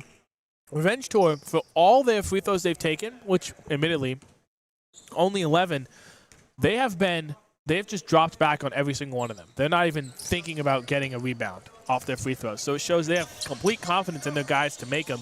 And not a bad idea. They're 8 for 12, much better than any of the other IM performances we've seen tonight. Definitely. And I mean, that would be expected here from the championship, from the competitive men's league here, as that's a great layup there by number 6, Jacob Radmacher. That was a great split the defense layup there from that left side. Let's see if they can keep doing some of that. He's been playing really well. A couple of good sliced layups. Drive inside, nice finish. Little ball, got some hand-on ball on defense, but Zachary able to knock it in anyways. Good. Connor trying to push the pace. The rest of his team is getting back to help out. Asher making that reverse layup look a little too easy from this side. He's just a big player, really smart, really good cuts there by Revenge Tour. That ball's going inside, and just another one. Wow, since the start, Sebastian, great little layup and in. The offense has been clicking on all cylinders for both teams these last couple of possessions. That one's a little strong. Rebound saved, unfortunately, to the wrong team. There's a 3. That won't go. Oh, my goodness. Shades of, who was it, Vanderbilt in March Madness? Yeah. Had the long one, just won't go. The 3-point struggles continue now. 0 for 5 for Revenge Tour. Oh, great stop and go. Oh. And by Ben, that was crazy. Just fantastic. He's been playing fantastic. Lead is now up to 8, but ball is in the hands of Jacob. You know he's played great. He'll get fouled as he drives inside. Foul is on the floor. Will be Salute's ball on the side. Joseph checking back in. Connor here looking for something that he's lost, looking for some west spot. I don't know what he's looking for. Looking to, yeah, there you go. Reagan looking to sub out for Salute. Here the players communicating. Notice the clock's still running. Oh, quick inbound and a foul. That was kind of just a lackadaisical defense moment right there for Revenge Tour. They really needed to be on top of that, being able to just get down low, and that making that mistake is kind of kind of silly, kind of crucial right there in these moments. Yeah, make him make that shot, too. That's a tough shot. Fade away with your back to the basket as you turn around. That's, I mean, if they make that shot, more power to him. Just let him go. Asher at this line. This is first one. Second one is good. Now, 7-point game here for Revenge Tour. Yeah, we see Ben's going to bring it up. We'll see what he's looking to do here. I have a feeling he's itching for a 3. I think you might be right. And he's calling everybody off. He's trying to see what he can do on this here with Connor. Tries to pass it in, inlet, turns around. And now gets good stripped steal away. by Connor. Just a little too static for Ethan. The Revenge Tour has been really successful when they whip the ball around, when they move, when they drive, when they run. And just got a little static, and defense was able to collapse. Great steal there. Good effort by Zachary. Number 12, Joseph Oburu, able to corral that ball back down. Looking out, number 8 for Revenge Tour. Looking as he drives, gets fouled on his way up to the basket. Will be shooting 2. Yeah, that was, looks like some of the players were thinking that wasn't a foul, but it looked like an awful lot of contact on the arm. There might have been a little bit of ball, but there's a whole lot of body on that one too, so. Yeah, not allowed to do that.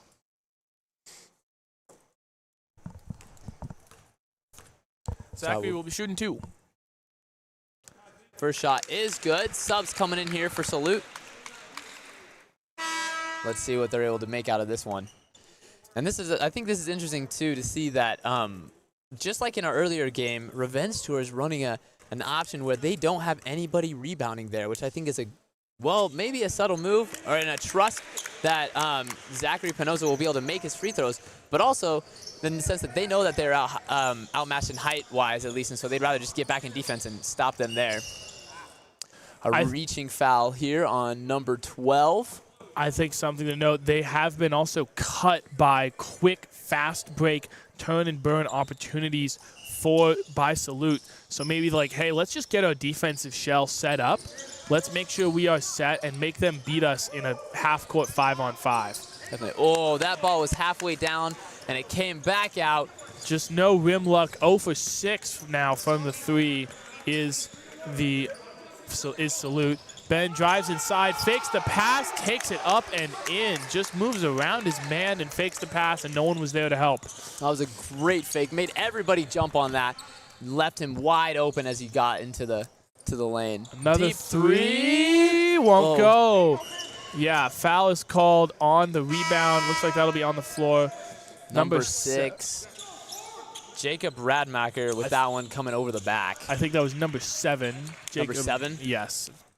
But number 7, George. Regardless, still a foul. Still a foul.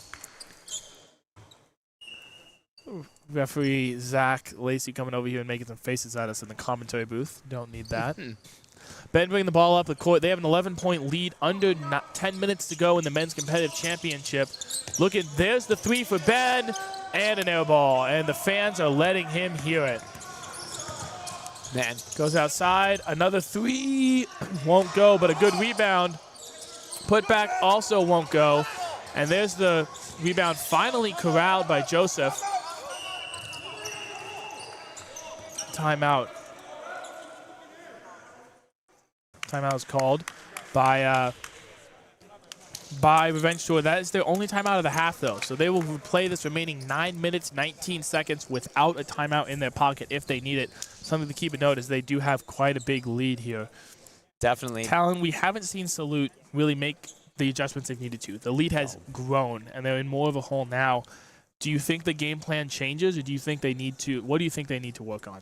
I think one of the things that Salute really needs to do in order to get back into this game is just to settle things down. I think that they also need to start pressing. They need to start acting like they want to win this game. Their defense needs to step up. I mean, they've had way too many easy layups that they've given up to Revenge Tour.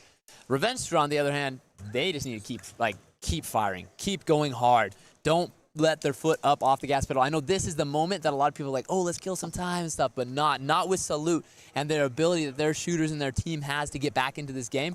They need to be patient and wait this game and just keep doing what they're doing. Something to note, every player except for one who's checked in for Revenge Tour has points. Wow. Every single one of them. The one with the most, Ben King with 11, but that's not very dominant performance. They're really spreading the ball around, really getting everyone involved, and I think that sort of combination of multiple options has helped them succeed so far. That's a team that really knows what they're doing and is able to spread the ball and loves to play basketball with each other. That's how you know it's when everybody's scoring, everyone's feeling good. It's really hard to stop a team when they're playing like that. Yeah, exactly. And what's crazy is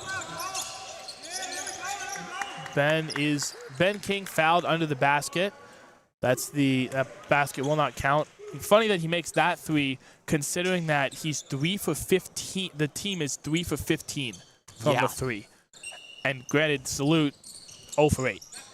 So maybe a little bit. Oh, and there's a three by the big man, Ethan. His bench goes crazy. They go wild. 4 for 16. They got to 25%, Talon. That is crazy. Garrett, having a big man who can shoot. So that was Michigan's biggest threat in the NCAA season against Wisconsin. So let's see if Salute's able to recalibrate. And there's their first three. Great oh my shot. Goodness. Couldn't quite see who that one was that by. was by number 4, Tyler Coleman. Nice one, Tyler. Great shot there. And you saw under the basket, just revenge toward not letting Garrett even think about getting the ball. Doubling him, even with him without the ball. Just like, hey, we're going to make the rest of your team beat us, which I love. They know he's one of the best players on this court. A step back three, won't go. Matt able to tip it. Oh. Ooh. Tumbles into the stands. Takes out the stands. Luckily, no one was sitting there. Kind of, where's that Shaq meme of him chasing down into the stands? Great effort, though. Love to see the effort from Ethan. Just not quite able to get there as quickly as he would like. Ball inbounded. Clock still running, you notice. 7:36, 11-point lead for Revenge Tour. We'll see what Salute's able to do here. Ball in the hands of number 6, Jacob. He's passing off to Garrett. Garrett with a chance. Salute trying to go a little bit faster here in the beginning. Needs to go now if they want to turn on the burners at this moment. Just a miss. Hey, great rebound there by Jacob, but tipped out by Garrett. First, he's open under the basket, but good closeout defense there by just go and fouled as he takes the shot. So some free throws coming for number 12, Connor, who you have said is a defensive player first. He has 11 points. He does have 11 points. And I think that's mainly because of his speed. I think that he's been able to get out in front of people and blow by some people and been able to come in clutch moments, especially when the rest of the bigs haven't been able to make anything. And there he just banks in a free throw. That you don't see very often. Bank is open on Tuesdays, though usually not this late. That's true. What is this time? 10:40 on a Tuesday night? It's not quite usually open at this point. Yeah, we thank you for watching at this hour. And hey, he makes 2 for 2. That's big. They're now 5 for 11, and and Joseph is fouled as he reaches for the ball. That will be the 5th team foul on Salute, so not quite in the bonus yet. However, yes. However, Salute is in the bonus. So they'll be shooting free throws the rest of the game, the rest of the 6 minutes we have left. That shows a lot of hustle power right there and stuff. Looks like Revenge Tour is wanting to kind of keep their foot on the gas, keep it going with this 9-point lead. Oh, turnover. And that's something that's not going to show up in the stat sheet. That was Garrett's turnover he forced. Because what he did was Zach got around his man, but he looked up and saw the massive frame of Garrett and said, no, thank you, I do not want to be stuffed. And so he tried to pass it around and lost it out of bounds. Definitely, definitely. And that's the presence of having that extra height there. Deep three, won't go. Rebound, that's Garrett just making his presence felt. He's inside, gets pushed from behind. He'll be shooting free throws now. Ty with his foul there. That was kind of just a silly foul there, trying just to push Garrett over, trying to get himself there. It'll be a 1-and-1. Be a 1-and-1 for Garrett here. Referee's communicating. Good job by Mason Ritterberg, our on-desk official. He's on top of the foul count. First one just doesn't go.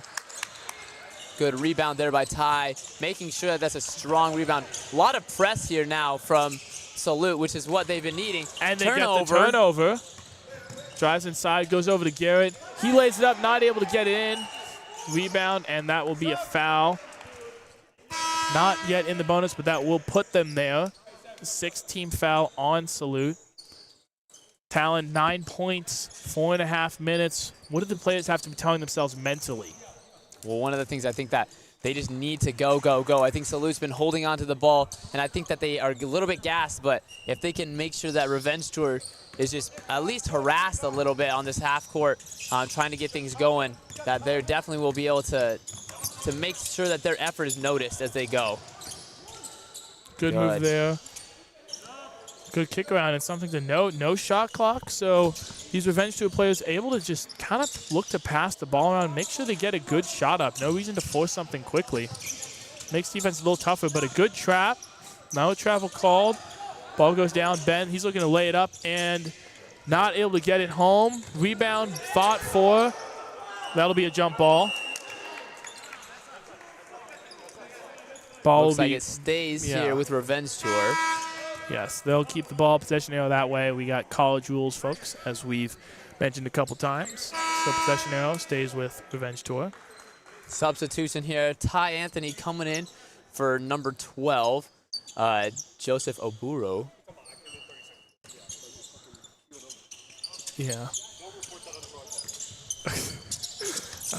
Not sure what I was told not to report, but good trap here up top. Foul is called against number, I believe, 6. 1-and-1 for Jacob, my apologies, Zachary Pinoza. Zachary Pinoza is going in. Now, the clock, we're about at 2 minutes and 45 seconds here. If the game is within 10 points, when we hit 2 minutes, the clock will stop on all out-of-bounds or all stoppage plays, as in normal college basketball rules. First shot is missed. Garrett with a great rebound, outletted up the court to number 4, Tyler Coleman, looking to see if he can get something going. Garrett deciding to take that quarterback roll. Deep 3 by number 11, off the front of the rim. Great rebound by Ty. Pushed out of bounds by number 2, Garrett. Will send them back to the free throw line where Ty will be shooting a 1-and-1. Yeah, just a little too aggressive there by Garrett. Definitely smart, though, to get down there and trying to just make a play, just a little too much aggression. Definitely. Subs are coming in from the side. We have a mysterious ring-a-ling going on. on the side. What's going on there? Free throws 9 for 15 for Revenge Tour. We'll see if they can make that a little better. Now, there we go.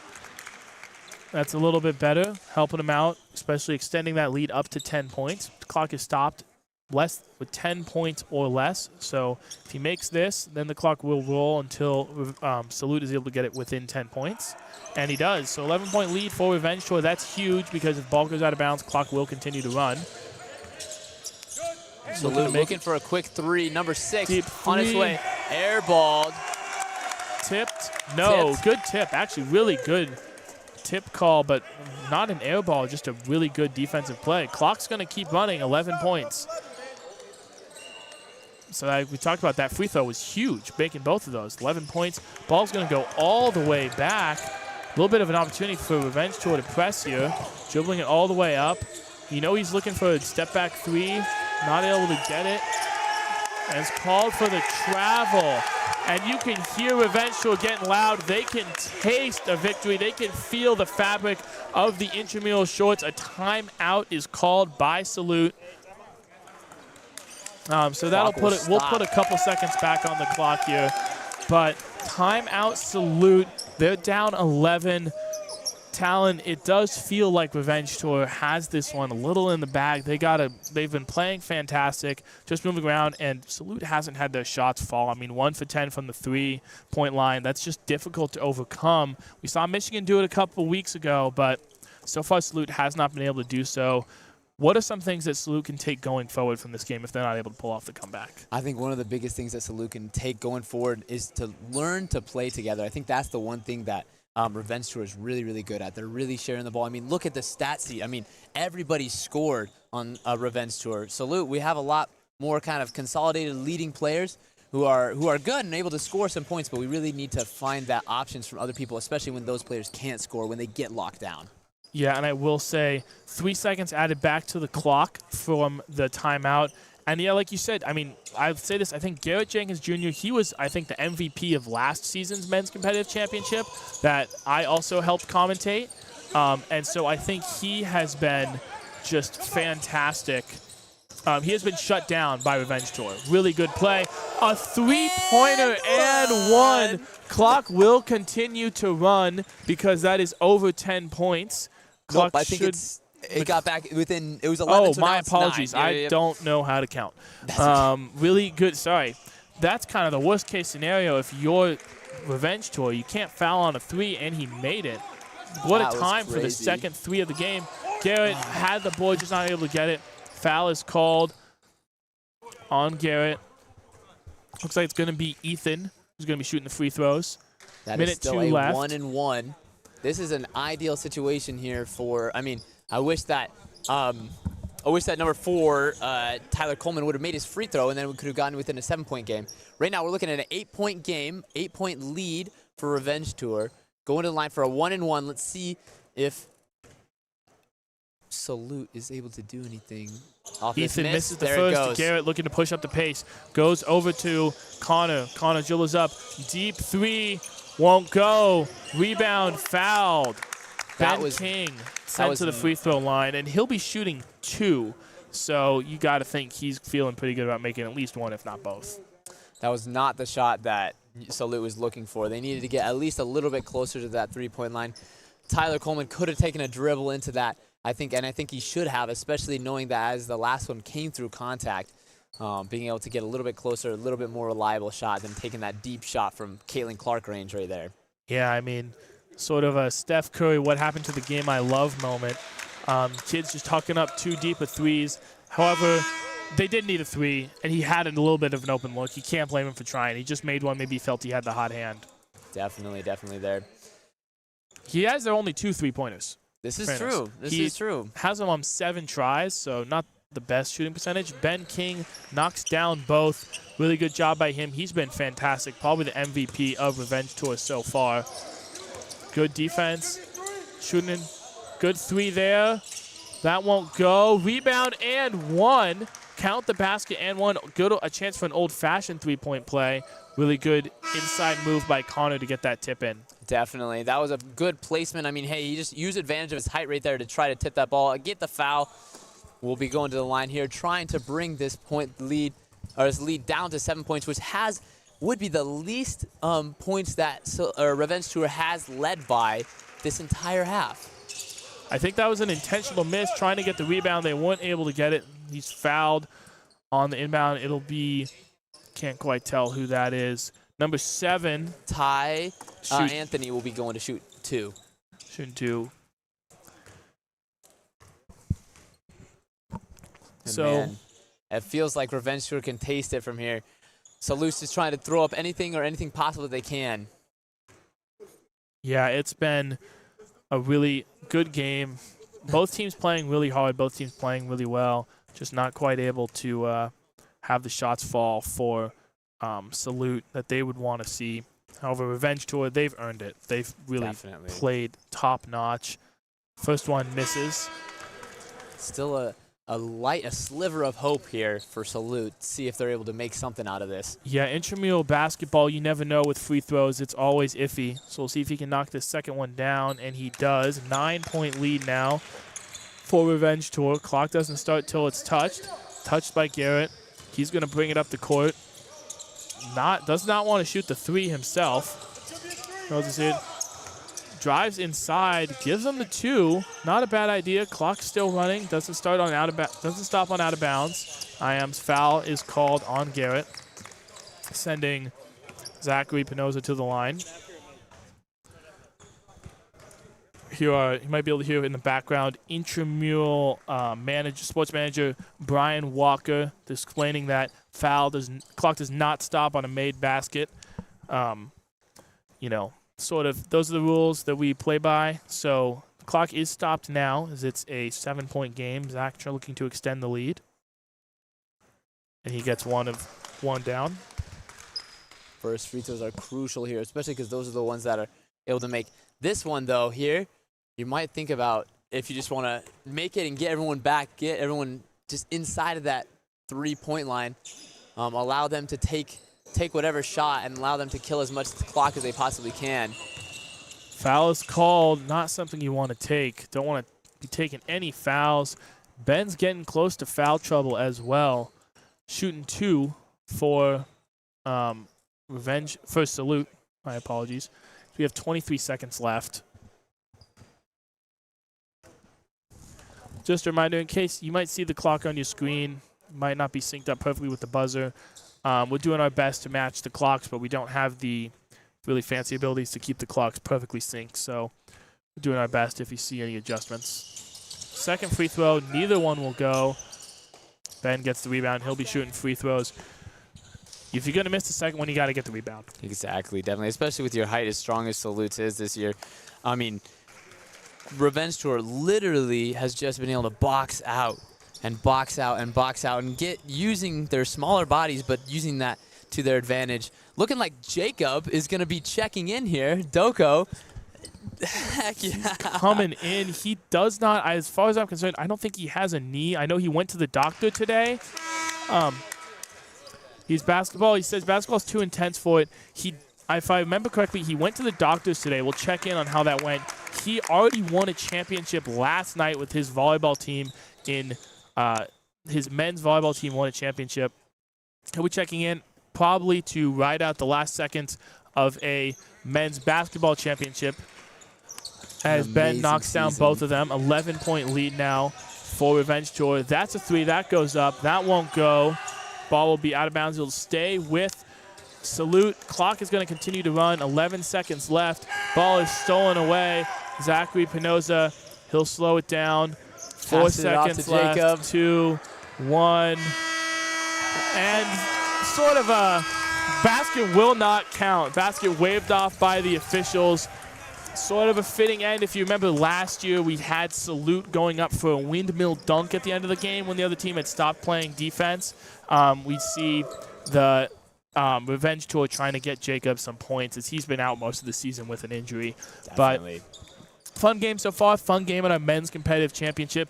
Revenge Tour able to take home the dub. So I wonder if the Revenge Tour is completed now because they did take home the dub. What did they do so well that allowed them to just kind of pull away? I think that one of the things that they did is they spread the ball. They made sure everybody gets their points, everyone gets their assists, everyone gets their plays.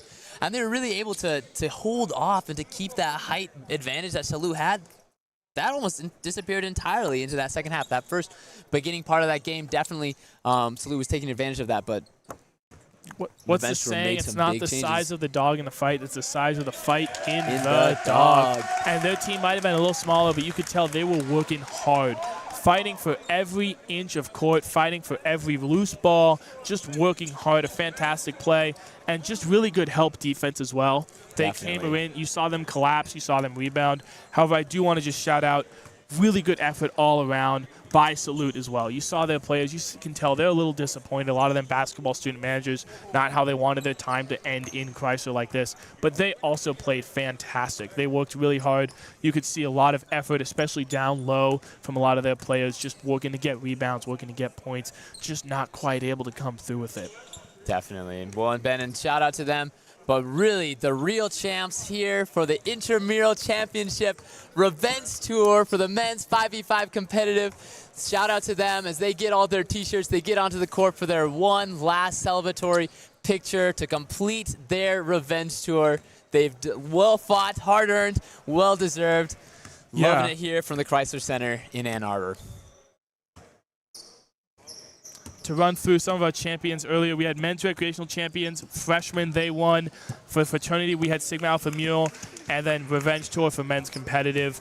We will take a break. We'll probably see you guys back tomorrow night here again in Crisler Center, 7:30 p.m. We're going to have the Co-Rec Championship and the Women's Championship back-to-back. Not again here in the Crisler Center, home of the national champion Michigan Wolverines. God, that does not get tiring to say. But anyways, from the Crisler Center in Ann Arbor, we'll see you tomorrow night.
All right, I'm Yassine. I'm here with Ben post-game. You just won an IM championship.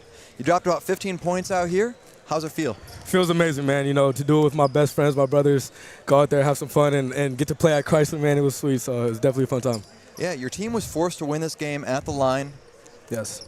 What did that mean to you that you were able to make those free throws, make it happen? You know, it was big. Honestly, free throws is something that we haven't been the best at all season, but we knew this game was going to be physical. We knew they had size on us, and they were going to want to try to block every shot. So, you know, getting to the line was going to be a big thing, and it was good that we could knock them down and keep our lead the whole game. Yeah. You're now an IM champion. What's going through your head right now? Man, it's sweet, man. Like I said, it's super fun to do it with, you know, some of my best friends. You know, last year, our Dames Revenge Tour, because we got knocked out early last year, so we wanted to run it back and, you know, get the dub. So this is what we wanted to do from the start. So it's satisfying to know that we could do it. Awesome. Congratulations, man. Thank you so much, Yassine.